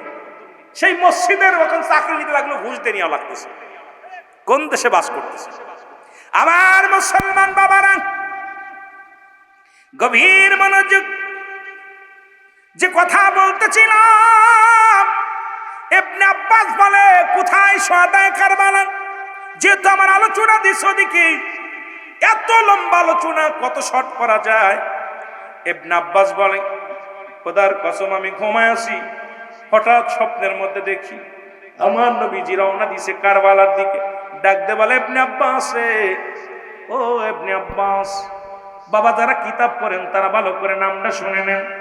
ইবনে আব্বাস বলে আমার নবী আমারে ডাকতে বলে ইবনে আব্বাস, এরে আমার উস্ত মক্কা মদিনার মানুষের জানা দাও, আমার হুসাইন আর দুনিয়ায় নাই, আমার হুসাইনকে দুনিয়া থেকে বিদায় করে দিছে। আরে আমি নবী সইতে পারি নাই রে, আমি আমার হুসাইন যখন কেঁদেছিল ইয়া মুহাম্মাদান বলে, ইয়া মুহাম্মাদান বলে চিৎকার বেড়েছিল রে, আরে আমি নবী সইতে পারি নাই, কারবালার দিকে রওনা দিলাম। ইবনে আব্বাস রে, মক্কা মদিনার মানুষের জানা দাও, আমার হুসাইন আর দুনিয়ার মধ্যে নাই। জোরে জোরে চিল্লায়া বলা যাবে না আল্লাহু আকবার। এ আমার যুবক বন্ধুরা, দিলের কান্ডা লাগা শোনো, মূল ইতিহাসটা বলে যায় কারবালার স্মরণে আলোচনায়। 12টা তো বাজতে চললো, আলোচনাই তো। কষ্ট হচ্ছে আপনাদের? আমি দেখছি আপনারা আলোচনা শোনেন, কিন্তু কিছু মানুষ তো শুনবে না। ওয়াজ আমার দরকার ছিল, যেহেতু এত সুন্দর একটা বিষয় দিয়েছে, বিষয় আলোচনা করা অনেক বড়। এই আলোচনা শুরু করতে গেলে 2-4 মাস একবারে শেষ করা সম্ভব না, এত সহজ না, ছোট না। এ আমার ভাইরা, আমার বন্ধুরা, আমার সার আলোচনা, মূল আলোচনাটুকু আমি বলে যাই, সার মর্মটুকু বলে যাই। কিয়ামতের ময়দানে কেউ বলে 73 দল লোক হবে, 72 দল রসাতলে যাবে, 1 দল জান্নাতে যাবে। কিয়ামতের ময়দানে 2টা শ্রেণী মুসলমান, 3টা দল হবে। ভালো করে জেনে নেন, ভালো করে লেখা নেন। আমার নবীজি রাহমাতুল লিল আলামিনের কন্যা খাতুনে জান্নাত মা ফাতেমাতুজ জোহরা, উনি এক হাতে থাকবে বিষের পেয়ালা, এক হাতে থাকবে রক্ত মাখা জামা। আরশ মহল্লার মালিকের কাছে বিচার চাইবে আমার আল্লাহ, ও আমার আল্লাহ, আমার সন্তানকে যারা হত্যা করলো আমি মাতার বিচার চাই, আমার স্বামীকে যারা হত্যা করলো তাদের বিচার চাই। আমি রক্ত মাখা জামা নিয়া খাতুনে জান্নাত মা ফাতেমা দাঁড়াবে আমার আল্লাহর দরবারে, আর এক হাতে থাকবে বিষের পেয়ালা। রব্বে কারিম, আমার সন্তানকে যারা বিষ পান করাইছে আমি তাদের বিচার চাই। আমি তো কোনো অপরাধ করে নাই, আমার সন্তান কোনো অপরাধ করে নাই, আজকে যারা আমার সন্তানকে বিষ পান করাইলো আমি তাদের বিচার চাই। জোরে জোরে বলো আল্লাহু আকবার। এক হাতে থাকবে বিষের পেয়ালা, আর এক হাতে থাকবে রক্ত মাখা জামা। আরশ মহল্লার কাছে দাবি করবে, আল্লাহ আমার বিচার করতে হবে, আমি দুঃখিনী মা, আমার স্বামীকে হত্যা করেছে, হযরত আলী রাদিয়াল্লাহু তাআলাকে হত্যা করা হয়েছে, উসমান রাদিয়াল্লাহু তাআলাকে হত্যা করা হয়েছে। যুগে যুগে যত সাহাবীদেরকে হত্যা করে সব মুসলমান, নামদারি মুসলমান। যারা বলে ঠিক কিনা? এই জন্যই মুসলমান মুনাফিক মুসলমান, মুসলমান বলা যাবে না তাদেরকে, এরা মুনাফিক। যুগে যুগে দেখেন না, এই বাংলাদেশেও আজকে যে অবস্থা, সব জায়গা মুসলমানের হাতে মুসলমান নির্যাতিত। এটা সবচেয়ে একটা আয়াতের তাফসীর যদি করি, এই রাত তো আমার মুসলমান, এই উমামার বাবারা আমার আল্লাহ পাকের ইমানদারের আলোচনা যদি করতে যায় রাত শেষ। আল্লাহ বলে ইয়া আইয়ুহাল্লাযীনা আমানু, হে ইমানদাররা বিশ্বাসীরা, আদখুলু ফিস সিলমি কাফা, পরিপূর্ণভাবে প্রবেশ করে ইসলামের মধ্যে। ইসলামের আবিধানিকত্ব হলো ৮২টা। কয়টা? কথা বলেন না কেন? ৮২টা। ইসলাম মানে আত্মসমর্পণ, ইসলাম মানে নিজে না খেয়ে অন্যরে খাওয়ানো, ইসলাম নারীর সতীত্ব পাহারা দেওয়া, ইসলাম মানে নিজে না ঘুম অন্যের ঘুম পাড়ানো, ইসলাম মানে নিজ দুঃখে থেকে অন্যের সুখে রাখা। আমি তাফসির করে যারা করতে আসবে তাদেরকে বলবেন হুজুর এই একটা আয়াতের তাফসির করেন, আর দরকার নেই, আর দরকার নেই, একটা আয়াতের তাফসির করেন, এত আলোচনা করে লাভ কি? কুরআন তো আপনি তুলে ধরলেন, কিন্তু একটা আয়াতের হে ইমানদারেরা, বিশ্বাসীরা পরিপূর্ণভাবে প্রবেশ করে ইসলামের মধ্যে। এখন ইসলামের আবিধানিক শাব্দিকত্বটা আপনি ওয়াজ করেন, দেখবেন ওই বক্তার মুখ দিয়ে একটা গীবাত বাইর হবে না। ওই বক্তা আর ওই দুর্নীতির কথা বলতে পারবে, দুনিয়ার মধ্যে খারাপ কাজ কথা বলতে পারবে না। ওই বক্তার দ্বারা ফাইসা কথা বাইর হবে না, কারণ এই ৮২টা শাব্দিক অর্থ যখন বলতে যাবে সব অধিকাংশই উনার ভিতরে থেকে যাবে। কথা বোঝেন নাই? এখন আত্মসমর্পণ, স্যারেন্ডার কাটা, নারী সতীত্ব পাহারা দেওয়া, নিজে না অন্যরে খাওয়ানো, এরপরে স্যারেন্ডার করা, এই যে শাব্দিক অর্থগুলো, এটা নিয়ে যদি বিস্তারিত আলোচনা হয় কুরআন বুঝার জন্য বেশি প্রয়োজন হয় না। ছোট্ট একটা সূরা, ছোট্ট একটা আয়াতের তা আপনার এটার ব্যাখ্যা, বিশ্লেষণ, শানুনজুল ব্যাখ্যা, এরপরে এর এই প্রেক্ষাপট নিয়ে আলোচনা করলে আপনাদের প্রাণ ভরে যাবে। এত বিশ্লেষণ একটু বলার প্রয়োজন হয় না। আমি মনে করি, আমার দৃষ্টিতে আমি যেটা বুঝি আমি সেটা বললাম আপনাদেরকে। আমি এখানে লন্ডন গেলাম, হনে গেলাম এ কথা আসবে না এর ভিতরে। আমি এত দেখলাম ও দেখলাম, এই ফাইসা কথা আসবে না মুখ দিয়ে, কারণ কোরআনের ছোট্ট একটা আয়াতের তাফসীর, সূরা বার, সূরা আপনার বাকারার বা আর সূরা নাসের সিন, এই বাস যথেষ্ট, কোরআন যথেষ্ট। এই দুইটা হক করে তাফসীর করেন, বেশি দরকার নেই। কথা বুঝেননি? দুইটা ওরবে তাফসীর করলে শেষ রাত। এখন আমি তো আসলে আমিও চেয়েছিলাম একটু আলোচনার ডিপে যাবো, একটু আলোচনা করব, কিন্তু আমাকে তো আগেই আমার ভাইরা সাবজেক্ট দিয়ে, সেই জন্য আলোচনাগুলো করতে গেলে আমি আর আগাতে পারিনি। অনেক বিস্তার, অনেক আলোচনা প্রয়োজন রয়েছে, কারণ সমাজ জাতিকে বাঁচানোর জন্য অনেক গুরুত্বপূর্ণ আলোচনা রয়েছে। এগুলো বলতে গেলে সময় দরকার। সময় কিন্তু আপনাদেরকে নিয়ে আলোচনা করলাম, সারা রাত শুনবেন, কিন্তু সারা রাত না বয়ান করলাম, সকালবেলা বললাম শীতে কার বাপ। গতকাল জেগেছেন রাত, আজকে রাত 12টা পার হয়ে গেলে আপনাদের কষ্ট হবে। সভাপতি সাহেব আসলে ইনশাল্লাহ আলোচনা শেষ হবে, দোয়া করে আখিরি মোনাজাত করে আমরা রওনা হব। কষ্ট পাচ্ছেন আপনারা? কষ্ট পাচ্ছেন? আলোচনা আর একটু হোক, কে কে চান? মার হাবা, মার হাবা। আমি সবচেয়ে বেশি খুশি হয়েছি যে আপনারা আমার ভাষা বুঝতেছেন। আমি কিন্তু ভয় পেয়ে গেছিলাম, আমাদের কাজী সাহেব, আমাদের মৌলানা ইমাম সাহেবের ভাষা যখন করছিল, তখন আমি ওনার ভাষার ভিতর দেখছি টানি টানি কথা বলে, আঞ্চলিক ভাষায় কথা বললে আমি বুঝতে পারতেছিলাম না। তখন আমি খেয়াল করছিলাম যে এই সাফাই নবাবগঞ্জের ভাষা যদি বুঝতে না পারি বিপদ, আর এদের যদি বুঝাই নিতে না পারি, একটা জুমলায় খবরি, একটা জুমলায় হিংসা। বক্তা মনের ভাব প্রকাশ করলে শ্রোতা বুঝতে পারে, এটাকে দিয়া জুমলায় হিংসা। বক্তা মনের ভাব প্রকাশ করলে শ্রোতা কিছু বুঝতে পারে। Yes, no, very good. কথা বুঝেননি? এই কিছু বুঝতে পারে। এই জন্যে আমাদের, আমি প্রথমে একটা কথা বলতেছিলাম যে আমি সিলেট যখন গেছি আজ থেকে 10 বছর আগে ওয়াজ করতে, তা গেলে পারে ওই জমিনের মধ্যে আমি ওই এলাকার খাবার খাই। মাশাল্লাহ, আমার ভাইয়ের বাড়িতে পাশে অনেক সুস্বাদু খাবার আমার বাবিজান রান্না করছে, খাওয়া দাওয়া করছি, অনেক মজা লাগছে। তো যেটা বলতেছিলাম, খানা খাইতে গেছি, ওই দেশের খানা ভালো লাগে না। যারা সিলেট গেছেন জানেন তো খাবার ভালো না, ওই খাবারগুলো মজা লাগে না, পানি পানি খাবার। খাওয়া পর বমি বমি ভাব হচ্ছে। আউসকান্দি আসার পর আমি বলছি আমাদের মৌলানা মাসুম বিল্লাহ সাহেবের সাথে আমার এক গাড়িতে, বলছি ভাই আমার তো বমি আসতেছে, কি করবো, একটা পান খেয়ে আসুন। তো দোকানদারের কাছে বলছে আমার একটা পান দেন দি। দোকানদার কাছে, হুজুর আপনি শুকনা গো দেখাইবেন না কাঁচা গো দেখাইবেন? গু গু, আমি মনে করছি গু, ও করছে গু, আমি মনে হচ্ছে গু। কথা বুঝেননি? আরে হুজুর আপনি শুকনা গো দেখাইবেন না কাঁচা গো দেখাইবেন? তা আমি চিন্তা করলাম 360 জন আউলিয়া সিলেটের জমিনে আসছে, আর এরা আলেমদের সঙ্গে বিয়াদবি করে। আমি কি বলো? কই হুজুরা তো রাগেন কেন? কই শুকনা গো দেখাইবেন না কাঁচা গো দেখাইবেন? কথা বুঝেননি? আমি চুপ করে দাঁড়াই আছি। মাসুম বিল্লাহ বুঝতে পারছে ভেজাল বাচ্ছে, উনি তাড়াতাড়ি আইছে, কয়ে ভাই শুকনা গুদেই দেন। আমি বলছি ভাই আমি খাবো না, পান খাবো না। মাসুম বিল্লাহ যে কই শুকনা দিয়ে দেন, আমি বলছি ভাই আমি খাবো না। ওই দোকানদার বুঝতে পারছে এডা ওই দেশের লোক রে, এই দেশের লোক না। আরে হুজুর গু না, গু না, গুয়ো গুয়ো, সুপারি। আমি ওই দিন কান ধরছি, জীবনে যে আর শুকনাটাও খাবো না, কাঁচাটাও খাবো না, পেঁচ মেরে যাবো কোন জায়গায় গেলে।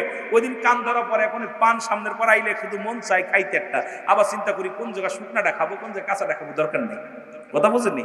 এতে সেই এক দেশের গালি এক দেশের বলে, এই জন্য মাঝে মাঝে আমার মনে পড়ে। এই জন্য সব আপনাদের দেশে আইসি, আর একটু ঘোরাঘুরি করলে আরো আপনাদের ভাষা বুঝতাম, তখন মজা লাগতো আরো আপনাদের ভাষায় কথা বললে। তবু চেষ্টা করতেছি, বাকিটা আল্লাহ পাক ভালো জানে। মারহাবা বলেন না? একটু মহব্বতে বলেন মারহাবা। মহব্বতের সঙ্গে দুরূদ শরীফ পড়েন। আল্লাহুম্মা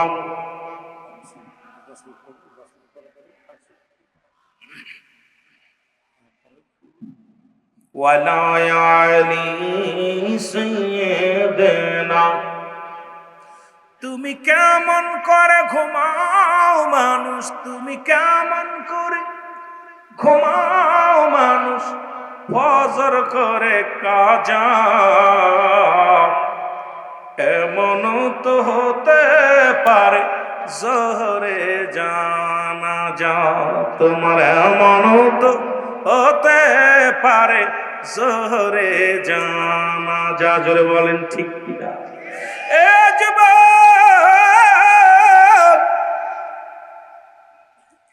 আমার আল্লাহ দরবারে কান্দে ফাতেমা, মাবুদ গো মাবুদ,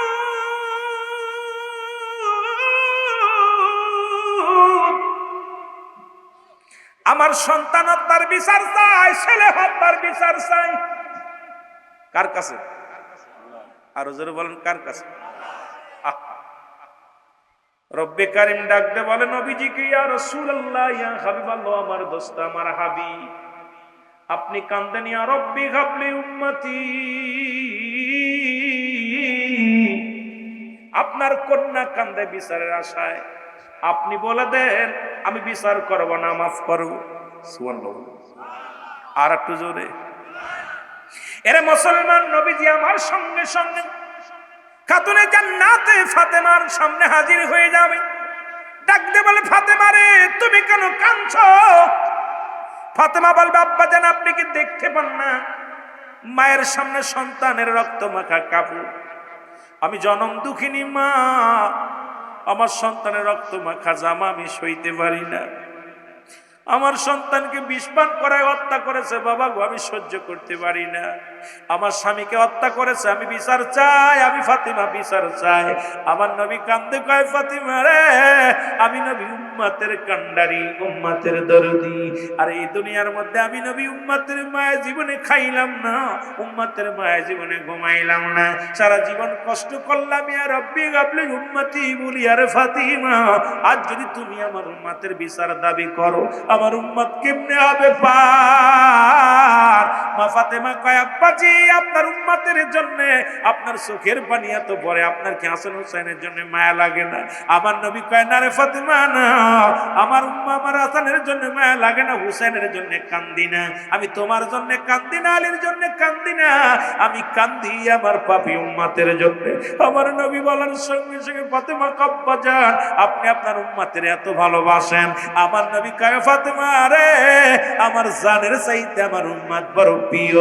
আমার মা ফাতেমা ডাক দে, আব্বা জান, আপনার উম্মতের জন্য আমার সন্তানদের আমি কুরবানি করে দিলাম। জোরে জোরে চিল্লায় বলা যাবে না সুবহানাল্লাহ? এমন সময় একদল লোক আসবে, বলবে, নবী গো, আমাদেরকে দয়া করেন নবী গো।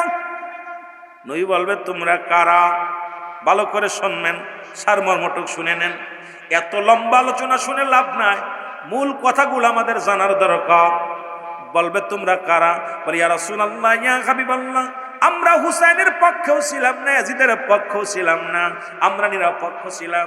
আমরা যুদ্ধেও যাই না, ওর পক্ষ নিনের পক্ষেও যাই না, আমরা নিরপেক্ষ ছিলাম। আমার নবী বলে, উম্মতিরা রে, ও আমার উম্মতিরা, আমার হুসাইনকে যখন হত্যা করেছিল, তোমরা যদি আমার হুসাইনের পক্ষে থাকতে এইভাবে আঘাত করতে পারতো না। আমি নবী আজকে তোমাদের তরানোর জন্য বলবো না, বাধাও দিব না, তোমরা দূর হয়ে যাও, তোমরা দূর হয়ে যাও, আমি নবী সুপারিশ করবো না, তোমাদের পথ তোমরা দেখো, আমি নবী নিরাপদ থাকবো। আরেক দল এসে বলবি, ইয়া রাসূলুল্লাহ, ইয়া হাবিবাল্লাহ, নবী গো, আমাদের একটু দয়া করেন, তোমরা কারা? বলে, আমরা ইয়াজিদের পক্ষে ছিলাম, কিন্তু হুসাইনের গায়ে একটা ইট মারি না, হুসাইনকে আঘাত করি না। ইয়া রাসূলুল্লাহ, ইয়া হাবিবাল্লাহ, আমরা ইয়াজিদের কিনা গোলাম ছিলাম, আমরা তার চাকর ছিলাম, কিনা কর্মচারী। ইয়া রাসূলুল্লাহ, তারপরে ইয়াজিদের গায়ে আমরা ইয়াজিদের পক্ষ নিলাম, হুসাইনের মারি নাই। আমার নবী কয়, যাও, যদি আমার হুসাইন ওই রক্তাক্ত দেহ নিয়ে জমিনের মধ্যে পড়িয়া ইয়া মুহাম্মাদান বলে চিৎকার মেরেছিল, আমি নবী রওজায় থেকে সহ্য করতে পারি নাই রে।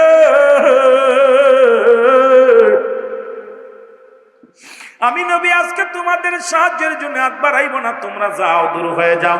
আর এক দালায় বলবি ইয়া রাসূলুল্লাহ, ইয়া হাবিবাল্লাহ, নবী গো, আমরা ইয়াজিদকেও দেখি নাই, হুসাইনকেও দেখি নাই। তবে উলামা একরাম যখন শানে কারবালার আলোচনা করত, উলামা একরামের ওয়াজ শুনে চোখের পানি ধরে রাখতে পারি নাই। হুসাইনের প্রেম জাগছে, রাসূলুল্লাহর মহব্বত অন্তরে জাগছে। নবী গো, নবী, আমার নবী উম্মতিরা, যারা আমার হাসান হুসাইনের মহব্বতের চোখের পানি জমিনের মধ্যে পড়ছে, যাদের অন্তর কাছে, আমি নবী তোদের হাত ধরে জান্নাতে নিয়ে যাব। জোরে বলেন মারহাবা। আর একটু জোরে জোরে চিল্লায় বলেন মারহাবা। এই জন্য আমি আপনাদেরকে বলি, হুসাইনের প্রেম থাকার দরকার আছে কিনা? আরো জোরে বলেন আছে কিনা? রাসূলুল্লাহর আদর্শের মধ্যে থাকার দরকার আছে কিনা? আমার নবীজির আদর্শ যদি মানতে পারি, আমি প্রথমেই বলেছিলাম হায়াতি খায়রুল লাকুম, নবীকে আমার হায়াতের জিন্দেগিটা আমার উম্মতের জন্য কল্যাণ স্বরূপ এই পৃথিবীর মধ্যে আগমন করেছে আমার উম্মতের জন্য। আমার উম্মতিরা যখন এই দুনিয়ার মধ্যে তাদের সঙ্গে চলাফেরা করেছি, কথাবার্তা বলেছি, আমার দেশের অনেক মানুষ কয় নবীও মানুষ, আমরাও মানুষ। নবীরা হলো গুনাহ থেকে মুক্ত, আমরা গুনাহে যুক্ত।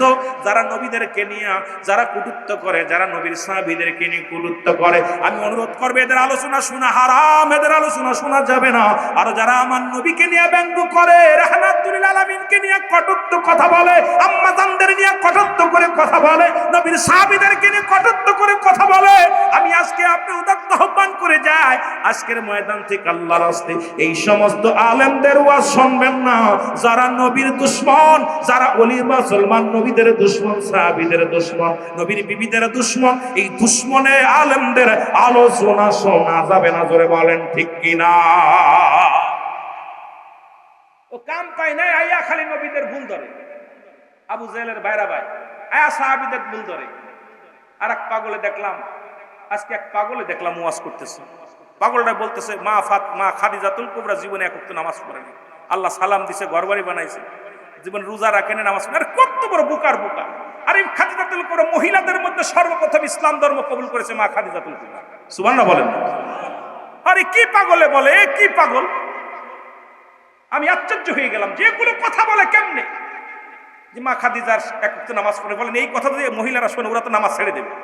আরে এক ওয়াক্ত নামাজ কাজা দিলে 2,88,00,000 বছর এক হুদ্দা পরিমাণ, 80 হুদ্দা পরিমাণ জাহান্নাম। কাফের এবং মুসলমানদের মধ্যে পার্থক্য হলো নামাজ। তাও খাদিজা যদি নামাজ না পড়ে, সে মুসলমান হলো কেন? কথা বলেন না কেন? আমার কথাই খেয়াল করছেন যে মা খাদিজা এক ওয়াক্ত নামাজ পড়ে নাই, মা খাদিজা জীবনে রোজা রাখে নাই, মা খাদিজা জীবনে হজ করে নাই। আর এই কথা যদি একটা আলেমের মধ্যে বাইর হয়, যার নামাজ কাফের এবং মুসলমানদের মধ্যে পার্থক্য, উনি ছিলেন অমুসলিম, রাসূলুল্লাহর হাতে প্রথম মহিলাদের মধ্যে প্রথম মুসলমান হলো আম্মা জান খাদিজাতুল কুবরা। এরপরে বালকদের মধ্যে হলো মুসলমান গভীর মনোযোগ শেরে খোদা হযরত আলী। আমার বাবারা, আমার এই চাকরদের মধ্যে, এদের মধ্যে হলো আমার মুসলমান গভীর মনোযোগ।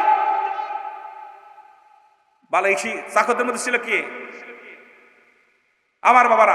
আর বুড়োদের মধ্যে ছিল হযরত আবু বকর সিদ্দিক রাদিয়াল্লাহু তাআলা আনহু। আমি কত কাজে খাইছি, আলহামদুলিল্লাহ বলে। ভাই দোয়াটা করে যাই, কেউ পালায়েন না। আমি আপনাদের মেহমান, আমি আপনাদের মেহমান।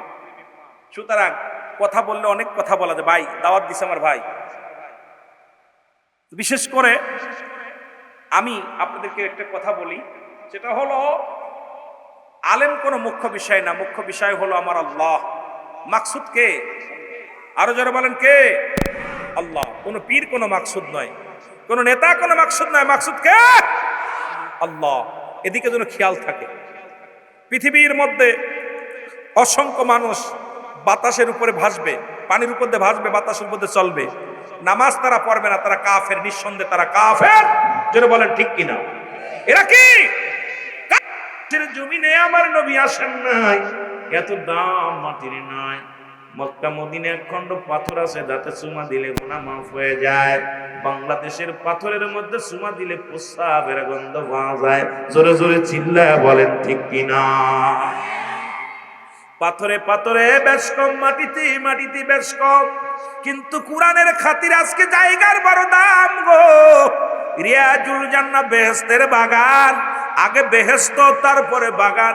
ও মুসলমান, ফলের গুণে গাছের যেমন পরিশ্রম গাছ, জাম গাছ, কাঁঠাল গাছ, পৃথিবীর মধ্যে ফলের গুণে আপনাদের এলাকায় আম গাছ, আগে আম তারপরে গাছ, কাঁঠাল গাছ, যত গাছ পরিচয় ফলের গুণে।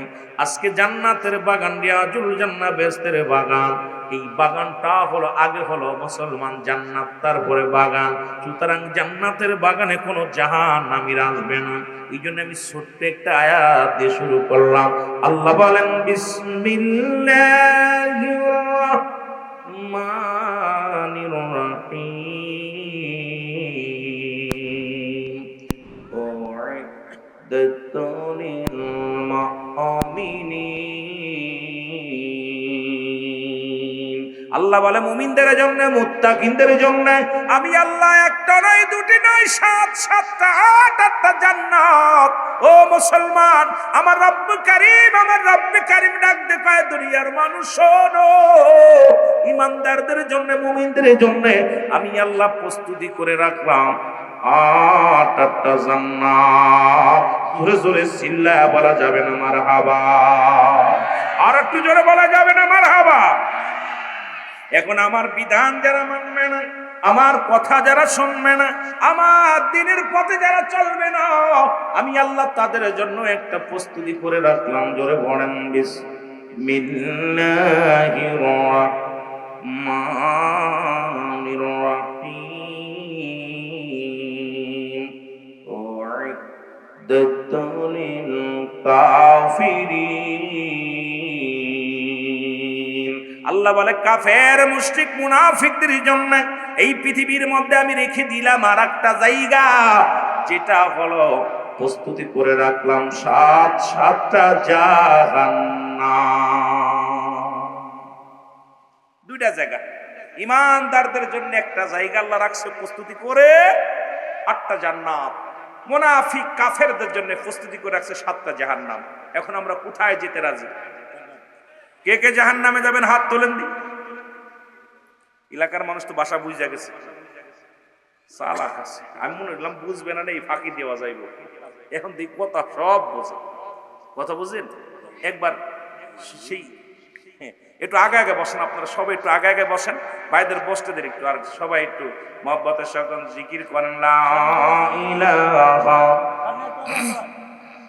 আর একটু আগে আগে বসেন লা ইলাহা।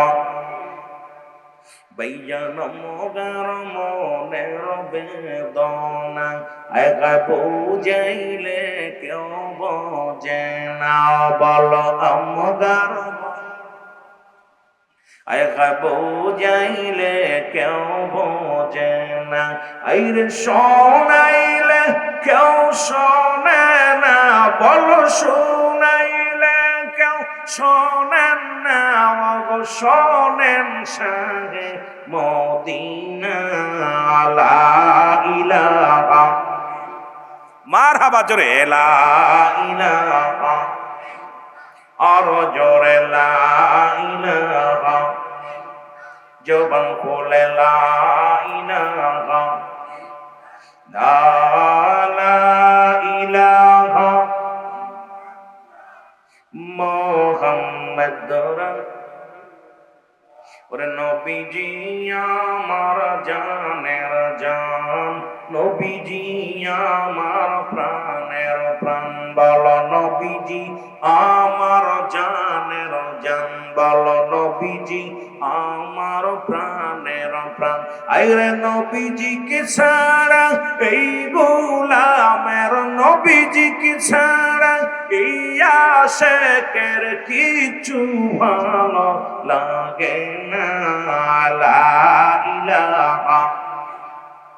মহব্বতে আরো জোরে বলেন লা ইলাহা, ভালোবেসে লা ইলাহা, লা ইলাহা মুহাম্মাদুর। এ দুনিয়ার মুসলমান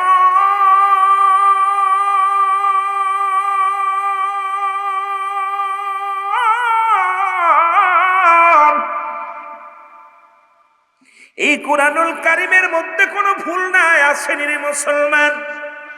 কথা বলেন আছে? আল্লাহ বলেন যালিকাল কিতাবু লা রাইবা ফীহি, জোরে বলা যাবে আল্লাহু আকবার। আল্লাহ বলে কোনো সন্দেহ নাই, কার মধ্যে? সব কিতাবের মধ্যে সন্দেহ আছে গো। বাংলাদেশে নয়, বিশ্বের যত বড় কিতাব থাক না কেন, সব কিতাবের মধ্যে ভুল আছে, কোরআনের মধ্যে কোনো ভুল নাই। কথা বলেন আসেনি? একটু জোরে বলা যাবে না আসেনি? এখন আমার দেশে অসংখ্য আলেম ওলামা বাইর হয়ে গেছে, তারা কোরআনের ভুল ধরছে, আজকে তাফসীর মাহফিল থেকে বলে যায় আল্লাহ এটা সেই কিতাব নয়, এটা আমার কিতাব, আসমানি কিতাব, যার মধ্যে জেরের ভুল নাই, জবরের ভুল নাই, নুক্তার ভুল নাই। একটু কিন্তু বাংলাদেশের মধ্যে অসংখ্য আলেমরা এটা ভুল ধরে। কিসের জন্য ধরে? আল্লাহ বলে কাদের জন্য কিতাব? আল্লাহ বলে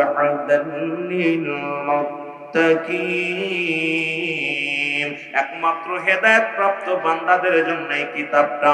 আমার আল্লাহ মানুষের জন্য দেন নাই, দেশে কাদের জন্য? হেদায়েত প্রাপ্ত বান্দাদের জন্য এই কোরআন, পৃথিবীর অন্য জাতির জন্য নয়। যদি বলেন সব জাতির জন্য, আমি মানতে পারি না। এই জন্য মানতে পারি না, তারা কোরআনকে সম্মান করতে জানে না। একমাত্র হেদায়েত প্রাপ্ত বান্দা যারা গো এই কোরআনের সম্মান করে, তারা জোরে বলেন ঠিক কিনা? এই কোরআনের সম্মান নাস্তিকরা দেয় না, মুসলমান ইহুদিরা দেয় না, নাসারারা দেয় না। আমার দেশের অসংখ্য ইহুদিদের কালচার আমাদের মধ্যে ঢুকে গেছে। আজকে কোরআনের অপব্যাখ্যা, কোরআনের অমূল্য এই বাণীটাকে ভুল ব্যাখ্যা দিয়া সমাজের মধ্যে ফিতনা বাঁধাইতেছি। জোরে জোরে বলেন ঠিক কিনা? এই কোরআন ও মুসলমান শুনলেই মনে হয় অনেক কোরআন, ঠিক কিনা? এটা কি নতুন নি? যেটা বলে নতুন, এটা একদম পুরান। এত পুরান যে কিতাবটার এত দাম, এত মর্যাদা, এত মূল্য, কিন্তু আমার দেশের অসংখ্য মানুষ এখন কোরআনের ভিতরে একটা সূরা ভুল ধরছে। সূরাটার নাম হলো সূরা ইখলাস। কি সূরার নাম? আমি কয়েকদিন আগে নেটের মধ্যে দেখলাম আমার দেশের কিছু মৌলবী, কিছু মৌলবী, আরে বড় বড় পণ্ডিত, অ্যারিস্টটল, সক্রেটিস, উনি বই লেখা পার বলছে ন দাইসাল, নিজেকে নিজে চিনতে হবে। মানারাফান নফস, নিজের নফসকে চিনতে হবে। কলব সালিম, আত্মাটাকে প্রসিদ্ধ করতে হবে। অ্যারিস্টটল, সক্রেটিসের বই না পড়া দার্শনিক, ইঞ্জিনিয়ার, ডাক্তার, ইঞ্জিনিয়ার, মাস্টার হওয়া সম্ভব নয়। তিনি বললেন নিজেকে নিজে চিনতে হবে।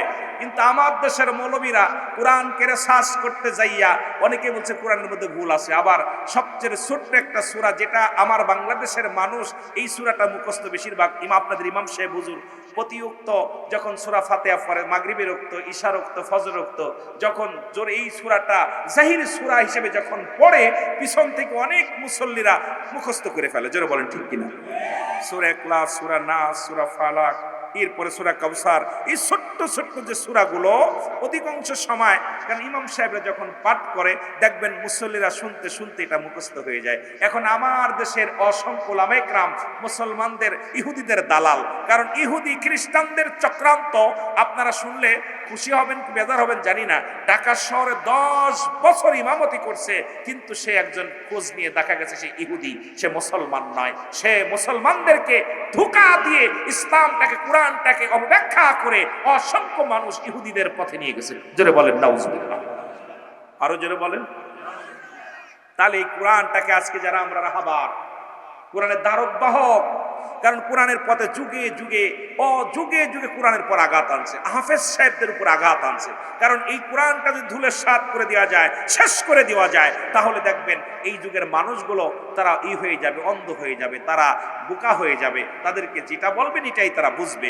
এই জন্য আমার বাবারা, এই জন্য ইহুদি খ্রিস্টানদের চক্রান্ত প্রথম কোরআনে আঘাত করা। দেখেন হাফেজ যাতে কোরআনের পাখিদেরকে আঘাত করা, কারণ আঘাত করতে পারলেই তারা সাকসেস। কারণ কোরআন যদি বন্ধ করা যায়, এই সমাজের মধ্যে দুর্নীতি, সব কিছু, সুদ, ঘুষ, সব কিছু চালু করা সম্ভব। জোরে বলেন ঠিক কিনা? আরো জোরে বলেন ঠিক কিনা?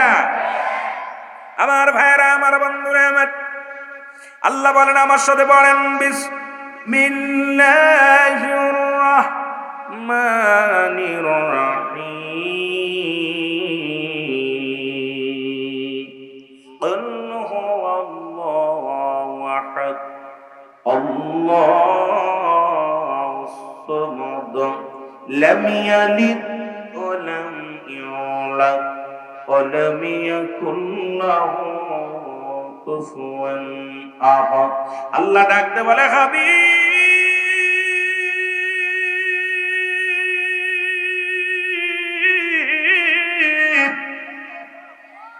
আপনি জানিয়ে দেন আমি আল্লাহ এক, আমি আল্লাহ এক। যারা মূর্তি পূজা করে তাদের আল্লাহ কয়জন?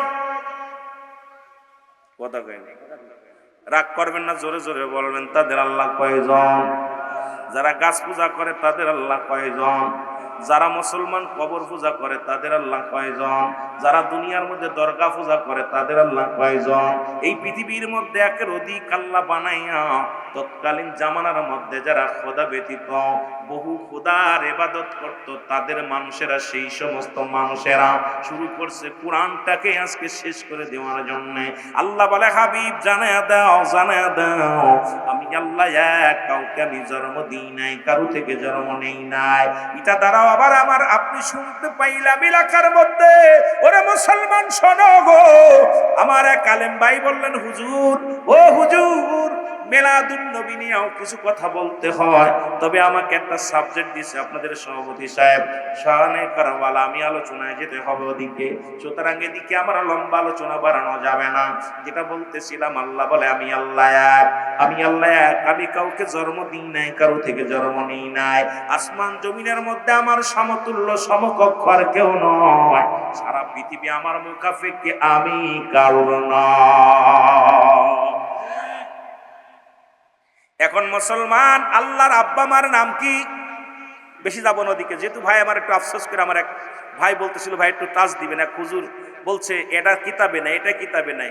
আমি ওদের জন্য বলি মিলাদুন নবী জায়েজ করার জন্য এত ফালাফালি করার প্রয়োজন হয় না, কারণ সূরা ইখলাসটা দিলে এটাও আবার দলিল হয়ে যায়, ওদিক তো দলিল দিতেইছি, এক দলিল অনেক দিকে চলে যাবে। আমার মুসলমান নবীজির আব্বার নাম আব্দুল্লাহ, মার নাম আমিনা, দাদার নাম আব্দুল মুতালিব, দাদির নাম ফাতিমা, বংশ হলো কুরাইশ বংশ, 570 খ্রিস্টাব্দে আছে। মিলাদ শব্দের অর্থই হলো জন্ম, ঈদ মানে আনন্দ।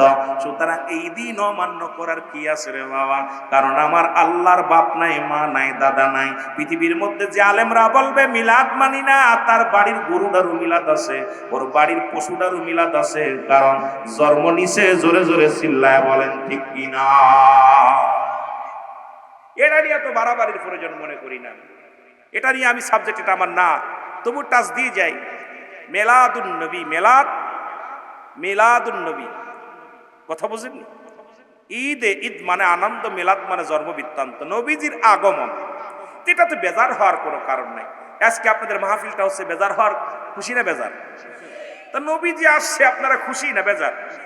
বললেন হায়াতি খায়রুল লাকুম, আমার হায়াতের জিন্দেগিটা, আমি উম্মতের সঙ্গে চলাফেরা করেছি, উম্মতের সাথে কথাবার্তা বলেছি, উম্মতের সঙ্গে চলাফেরা করেছি, উম্মতেরা যেমনি ঘর সংসার করে আমি নবী করেছি। সুতরাং নবীজি আসছে, আমরা খুশি না বেজার? যারা বলেন খুশি না বেজার? এটা আমার নবীজির মিলাদুন নবী পালন করলে বেজার হওয়ার তো কোনো কারণ নাই। ভাই ভাই আমরা কত কিছু করতেছি, আমরা দেখতেছি আপনার ওই যে পয়লা বৈশাখ ঢোলডগর, এই বছর যেভাবে ঢোলডগর নিয়ে আপনার মূর্তি বানায় বানায় রাস্তায় নামছে, আপনার এইটার যদি আপনি জায়েজ করতে পারেন। আবার দেখলাম, মনে কিছু করবেন না, কিছু উলামা ইকরাম দেখলাম বড় কষ্ট পাইলাম, যে বছর মূর্তির সামনে করে দোয়া করতেছে, তার নবী যে আসছে এর জন্য যদি একটু দোয়া করি, নবীর পক্ষে যদি কথা বলি, যে এটা আবার আমরা এইটা নিয়ে তো বাড়াবাড়ির প্রয়োজন কি আমি বুঝি আসি? এটা সম্পূর্ণ বাড়াবাড়ি, জোরে বলেন ঠিক কিনা? এই জন্য আমি অনুরোধ করবো, এগুলো নিয়ে বাড়াবাড়ি করবেন না। আমার রাসূলের সম্মান নিয়ে, সাহাবীদের সম্মান নিয়ে, কোরআনকে নিয়ে, হাদিসকে নিয়ে বাড়াবাড়ি করবেন না। আমরা যদি বাড়াবাড়ি করি, আমরা যদি এইরকম একজন আরেকজনকে তর্ক করি, একজন আরেকজনকে লাগাই, তাহলে সমাজ শান্তি আসবে না, এই সমাজের মধ্যে শান্তি আসবে না। কারণ এই সমাজের মধ্যে আমরা মুসলমান জাতি, আমরা ঐক্যের মধ্যে থাকতে চাই। কে কোন দলে থাকলো সবাই বড় বিষয় না, বড় বিষয় হলো ইসলামের বিধান মেপে যেন আমরা শিরক বেদাত কোরআন হাদিস দ্বারা এগুলো আপনার বাদ দিয়া আমরা সত্যের সন্ধান করতে পারি। জোরে বলেন মারহাবা। আমার ভাইরা, আমার বন্ধুরা, আমার আমি যেদিকে যাইতেছিলাম সেদিকে যাই। এখন আল্লাহ আল্লাহ কয়জন? যারা চন্দ্র পূজা করে ইহুদিরা, খ্রিস্টানেরা, তারা চিন্তা করে ওরা যদি পূজা করে ইয়াকা না'বুদু ওয়া ইয়াকা নাস্তাঈন, আহা, ওরা যদি কি করে পৃথিবীর মধ্যে একমাত্র খোদার ইবাদত করে, একমাত্র রাসূলুল্লাহর মুসলমান রাসূলের অনুসরণ করে, তাহলে এদের ঈমান নষ্ট করা যাবে না। এই জন্য এই সূরাটা বলছে সূরা ইখলাস হলো জাল। এটা কোরআনের মধ্যে নয়, কোরআনের মধ্যে লাগিয়ে দেওয়া হয়েছে। জোরে জোরে চিল্লায়া বলা যাবে না নাউজুবিল্লাহ। আর একটু জোরে বলেন নাউজুবিল্লাহ। তৎকালীন জামানায় অসংখ্য আলেম ছিল গো, যুবক শোনো গো, আল্লাহ কামিনান নাস, মানুষের মধ্যে ব্যাকুল, তারা বলবে আমান্না, তার ঈমান আনছে, বিল্লাহি, আল্লাহর প্রতি, অবিল আখিরাতের প্রতি বিশ্বাস স্থাপন করছে। ওমা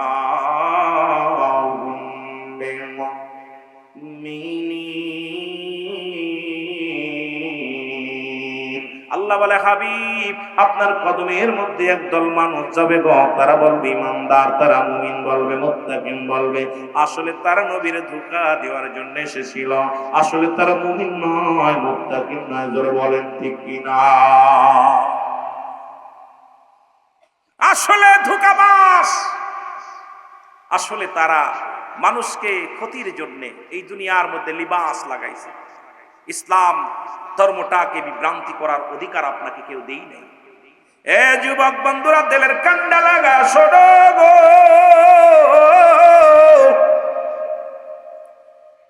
আমি আপনাদেরকে বলে যাই, এই কোরআনটা পৃথিবীর মধ্যে যখন আগমন করলেন গো, এই কোরআনের প্রতিটা বাণী পৃথিবীর মধ্যে রব্বুল আলামিন জিবরিলের মাধ্যমে দুনিয়ার মধ্যে পাঠাইছে আমার নবী রাহমাতুল লিল আলামিনকে। আমার নবী ও মুসলমান শুনে নাও, এটা উম্মতের মাঝে বলেছেন, প্রচার প্রসারিত করেছেন মুসলমান। কোরআনের বিধানগুলো ও মুসলমান, কোরআনের ব্যাখ্যাগুলো, কোরআনের সব এই ব্যাখ্যা বিশ্লেষণ করে রহমতের নবী রাহমাতুল লিল আলামিন গোটা উম্মতের জন্য এই পৃথিবীর মধ্যে এটা যে একমাত্র সংবিধান, এটা একমাত্র কোরআন, যেটা পথ দেখাইতে পারে আল্লাহর সত্য পথ, সত্য বিধান, এটা আমার নবীজি বলে গেছে। জোরে জোরে চিল্লায় বলেন ঠিক কিনা? কোরআন পড়লে দেখেন, এই কোরআন পড়া বন্ধ করার জন্য একসময় উতবা, শাইবা, আবু জেহেল, আবু সুফিয়ান চক্রান্ত করলো যে রাসূলুল্লাহর কোরআন শুনবো না, কাউকে শুনতেও দিব না। রাসূলুল্লাহ কোরআন তেলাওয়াত করলে মানুষ পাগল হয়ে যায় শোনার জন্য। কোরআনের মাহফিলে এত ভিড় জন্মে, কিন্তু এই কোরআনটাকে কিভাবে বন্ধ করা যায়? উতবা, শাইবা, আবু জেহেল, আবু সুফিয়ান ওরা প্রতিজ্ঞা করলো, চার বন্ধু হাতে হাত রেখে বলল, মুহাম্মাদুর রাসূলুল্লাহ সাল্লাল্লাহু আলাইহি ওয়াসাল্লাম কোরআন যখন পাঠ করে আমরা নিজেরাও শুনবো না, কাউকে শুনতে দিব না, নিজেরাও শুনবো না, কাউকে শুনতে দিব না। প্রতিজ্ঞা করছে। যখন রাত গভীর হয়ে গেছে, আমার নবী কোরআনুল কারীম নিয়ে পড়া শুরু করেছে। বিসমিল্লাহির রাহমানির রহিম। ইন্নাল্লাযীনা ক্বালু রাব্বুনাল্লাহু সুম্মা ইসতাকামু তাতানাজ্জালুল মালাঈকা। আমার নবী কোরআনুল কারীমের মধ্যে যখন বিসমিল্লাহ বলে টান দিছে,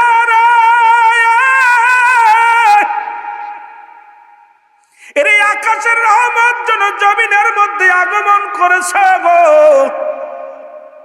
রাসূলুল্লাহর কোরআন যখন পড়া শুরু করেছে, উতবা, শাইবা, আবু জেহেল, আবু সুফিয়ান সবাই দৌড়াইয়া দৌড়াইয়া পাগলের মতো হইয়া রাসূলুল্লাহর কোরআন শোনার জন্য চারিদিকে ঝুঁকে পড়েছে। জোরে জোরে চিল্লায় বলা যাবে না মারহাবা। রাসূলুল্লাহ সারা রাত ধরে কোরআন পড়তেছে। উতবা, শাইবা, আবু জেহেল, আবু সুফিয়ান চারিদিকে দাঁড়াইয়া দাঁড়াইয়া শুনতেছে। এবার পূর্ব আকাশে সূর্যোদয় হয়ে যাবে, ভয়ে রওনা হয়ে দৌড় শুরু করে দিল। একজনের লগে আর একজনের ধাক্কা লাগছে, একজনের লগে আর একজনের ধাক্কা লাগছে। আবু জেহেল কয়, তুমি কে? আমি উতবা। তুমি কে? শাইবা। তুমি কে? আমি আবু লাহাব। কয়, গত রাত্রে প্রতিজ্ঞা করেছিলাম আমরা নিজেরাও কোরআন শুনবো না, কাউকে শুনতে দিব না, এখন তোমরা কেন আসছো? মুসলমান সবাই, আবু জেহেল রে, তুমি আমাদের নেতা, তুমি কেন আইছো? আবু জেহেল আসলে কোরআন কোন মানুষের লেখা নয়, কোরআন পৃথিবীর রব্বে কারিমের লেখা, রব্বে কারিমের কুদরতি দান। কারণ এই কোরআনের ভিতরে যে মধু আছে, এটা পৃথিবীর মধ্যে আর কোনো গ্রন্থের ভিতরে নাই, আর কোনো কিতাবের মধ্যে নাই। সুতরাং এই কোরআন পৃথিবীর কোনো মানুষ এটা বন্ধ করা সম্ভব নয়। পৃথিবীর মধ্যে এই কোরআনটাকে বারণ করা সম্ভব নয়, সম্ভব নয়। এই কোরআনের ভিতরে এত জাদু আছে, কোরআনের ভিতরে এত মধু আছে, যা শোনার জন্য আমরা ঘরে থাকতে পারি না। জোরে জোরে বলেন মারহাবা। আবু জেল, উতবা, সাইবা তারা কিন্তু কোরআন মানে নাই, কিন্তু কোরআনের বাণী যে মধু, কোরআন যে মজা, কোরআন যে আল্লাহর কিতাব, এটা মানছে। কিন্তু তারাও কোরআন বন্ধ করতে পারে নাই। কিন্তু আমার সমাজে দীর্ঘদিন কোরআন বন্ধ, আমার দেশে কোরআন পড়া বন্ধ।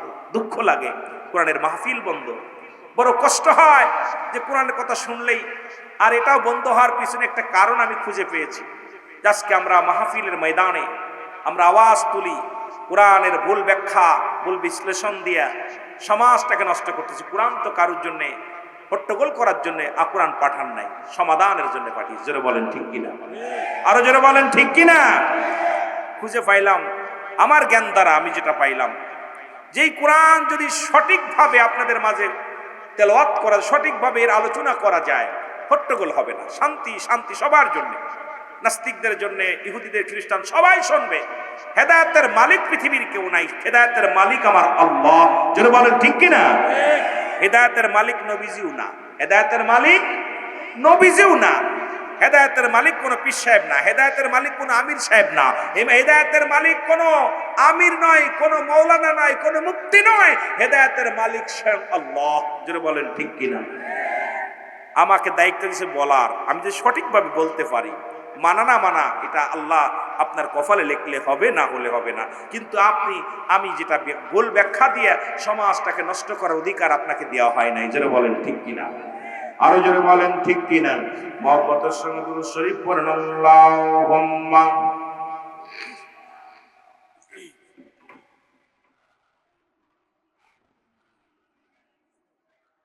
ওয়ালা আলি সাইয়্যিদিনা আয়ে হোসাইন আয়ে রে হাসান, কান্দে বাংলার মুসলমান। আয় হোসাইন আয়ে রে হাসান, কান্দে বাংলার মুসলমান। ও গো দয়ার নবী, মায়ার নবী, দয়ার নবী, মায়ার নবী, আশিকের ঈমান। আয় হোসাইন আয় রে হাসান, কান্দে বাংলার মুসলমান। বলো আয় হোসাইন। একটু অল্প একটু দিয়ে আসি, তারপর অন্যদিকে যাই। কান্দে বাংলার মুসলমান, বলো আয় হোসাইন। কান্দে বাংলার মুসলমান। এ জিতছে না দুশ্মনেরা,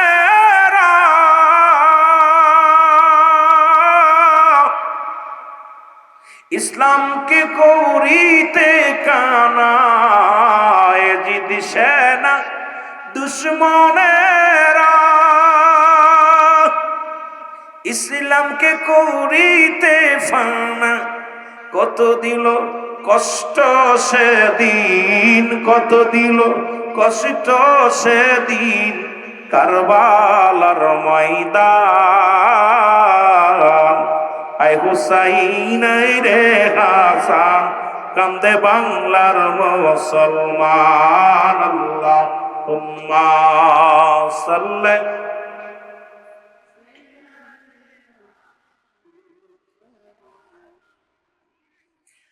আরো জোরে বলুন ওয়ালা।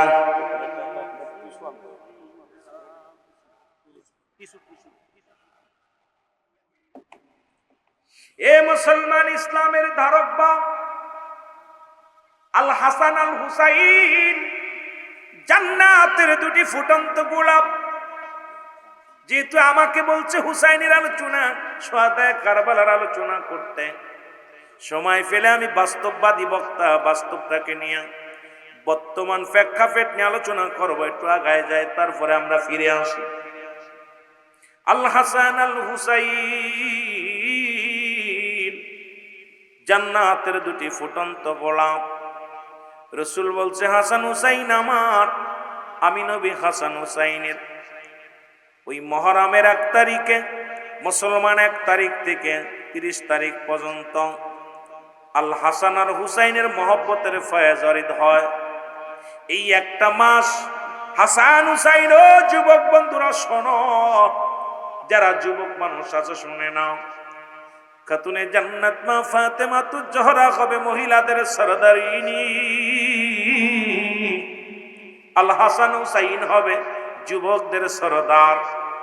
ও যুবক বাবারা আমার, গোটা কুল কায়নাতের রহমতের নবী হবে জান্নাতের সরদার, যিনি হলো কুল কায়নাতের রহমত। জোরে জোরে চিল্লায় বলো মারহাবা। এ আমার ভাইরা, আমার বন্ধুরা আমার, এই পৃথিবী শুধু ক্ষমতার লোভ। কথাগুলো বললে অনেকের গায়ে পড়বে, অনেকে কষ্ট লাগবে। শুরুতেই বললাম বাল হুয়া কিলাব। ও যুবক, আজকে আমরা পৃথিবীর মধ্যে মানুষগুলো কেন যেন এমন হয়ে গেলাম, কেন যেন মুসলমান, রাসূল বলছে মুসলমান শেষ জামানার মানুষগুলো এমন হয়ে যাবে, মানুষকে আক্রমণ করবে। কেন মারছে? আমি আপনাদের আব্দুল মাজেদ সাহেবকে মারতেছি, আমাকে জিগাইতেছেন অনেক মারছো কেন? আমি বলছি জানি না। ওনাকে মারছি, ওনাকে জিজ্ঞেন ভাই আপনাকে কেন মারছি? উনি বলে আমি বলতে পারি না। ঠিক একই জামানা এসে গেছে, আজকে একজন একজনকে মারে, একজনের একজনকে আঘাত করে। কিসের জন্য মারে, কিসের জন্য মার খাচ্ছে কেউ বলতে পারি না। এটা সেই মুসিবতের জামানা, জোরে বলেন ঠিক কিনা? এ ভাইরা আমার, বন্ধুরা আমার, এজিদকে যারা নিষ্পাপ বলে আমি বলতে পারি না, যদিও আজকে আমার দেশের অনেক আলেমরা ছাপায় গায়।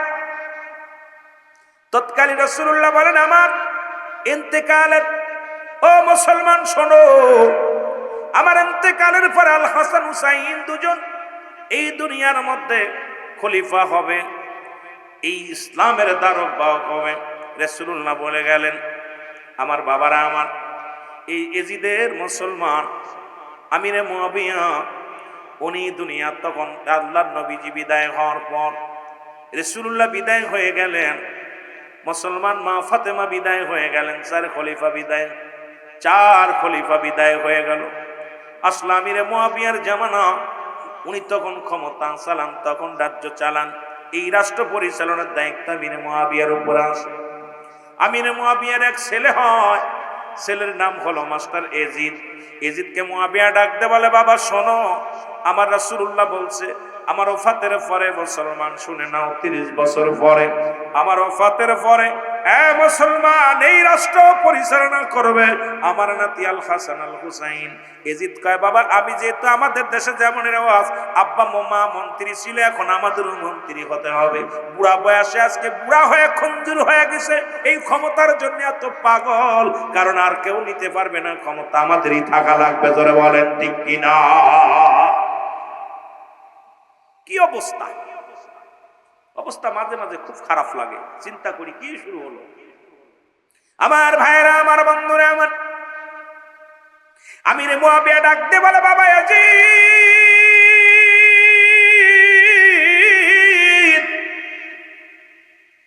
আমার নবী বলে গেছে আমার পরে এই ক্ষমতার মধ্যে আল হাসান হুসাইন আসবে। হাসান বড়, হুসাইন ছোট, রাষ্ট্র চালাবে, ইসলামের বার্তা বাহক হবে, ইসলামের দাওয়াত দিবে, কালেমার দাওয়াত দিবে। বাবারে আমি, আমার পরে এই চেয়ারটার মধ্যে তুমি বসবা না। ছেলে কয় বাবা এটা হবে না, কারণ এরপরে চেয়ার যেহেতু আমি আপনার সন্তান, আপনি প্রধানমন্ত্রী, এরপরে যখন আপনি উঠে যাবেন এখানে আমি বসবো, আর কেউ বসতে পারবে না। সুতরাং আমার আপনার পরে হাসান হুসাইন নয়, আপনার পরে এই চেয়ারের মধ্যে আমি বসবো। জোরে জোরে চিল্লায়া বলা যাবে আল্লাহু আকবার। কিন্তু আমিরে মুআবিয়া মানতে পারে না। আমিরে মুআবিয়া কয় না বাবা না, এটা হবে না। এজিদ মানতে পারে না। উনি কি করলেন মুসলমান, ষড়যন্ত্র শুরু করে দিল বাবার চেয়ারটা রক্ষা করার জন্য, বাবার চেয়ারটা ধরে রাখার জন্য। বড় গভীর চিন্তা করল, গভীর বাসনা করলেন, এই চেয়ারের মধ্যে যদি না বসি, নেতৃত্ব যদি দিতে না পারি, সমাজের মধ্যে বড় মাথা যদি আমি মানা, এই সমাজের মধ্যে এক নাম্বার লিডার হব। এটা যদি না হতে পারি, হাসান হুসাইনের কাছে স্যারেন্ডার কাটা যাবে না। হাসান হুসাইন যদি নেতৃত্ব দেয়, আমি হব হাসান হুসাইনের, উনি হবে রাজা, আমি হব প্রজা। সুতরাং প্রজার চাইতে রাজার দাম বেশি। সুতরাং যে কোনো কৌশলে এজিদ চিন্তা করলেন এদেরকে দুনিয়া থেকে সরাই দেওয়া লাগবে। আইরে ষড়যন্ত্র, অমুসলমান হাসানকে দুনিয়া থেকে সরাই দেওয়া হলো। আমার বাবারা, আমার গভীর মনোযোগ, অনেক লম্বা ইতিহাস। এটা যদি শুরু থেকে বলতে যায়, রাত 2-3টা রাত পার হয়ে যাবে। আমি মূল কথাগুলো আমি আপনাদের জানাইয়া দিয়ে যাই। একটা কিতাব, ছোট্ট কিতাব থেকে আপনাদের একে সব আলোচনা হলো, একদম সংক্ষিপ্ত আকারে আমি একটু জানাইয়া দিয়ে যাই। রব্বি কারীম যেন কথা বলার তৌফিক দান করে। জোরে জোরে বলেন আল্লাহু আকবার। ওই বুঝিরে নবীজি মোর ডাকিতেছে আমার, বলুন ওই বুঝিরে নবীজি মোর ডাকিতেছে আমার। সকল দুঃখ বুকে লয় না,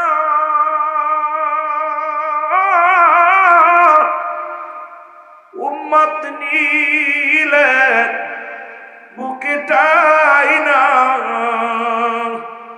এখনো কাঁদেন নবী সোনার মদিনা। ওই বুঝিরে ডাকিতেছেন নবীজি আমার, বলো ওই বুঝিরে ডাকিতেছেন নবীজি আমার, নবীজি আমার। ইলাহা জবান খোলে লা ইলাহা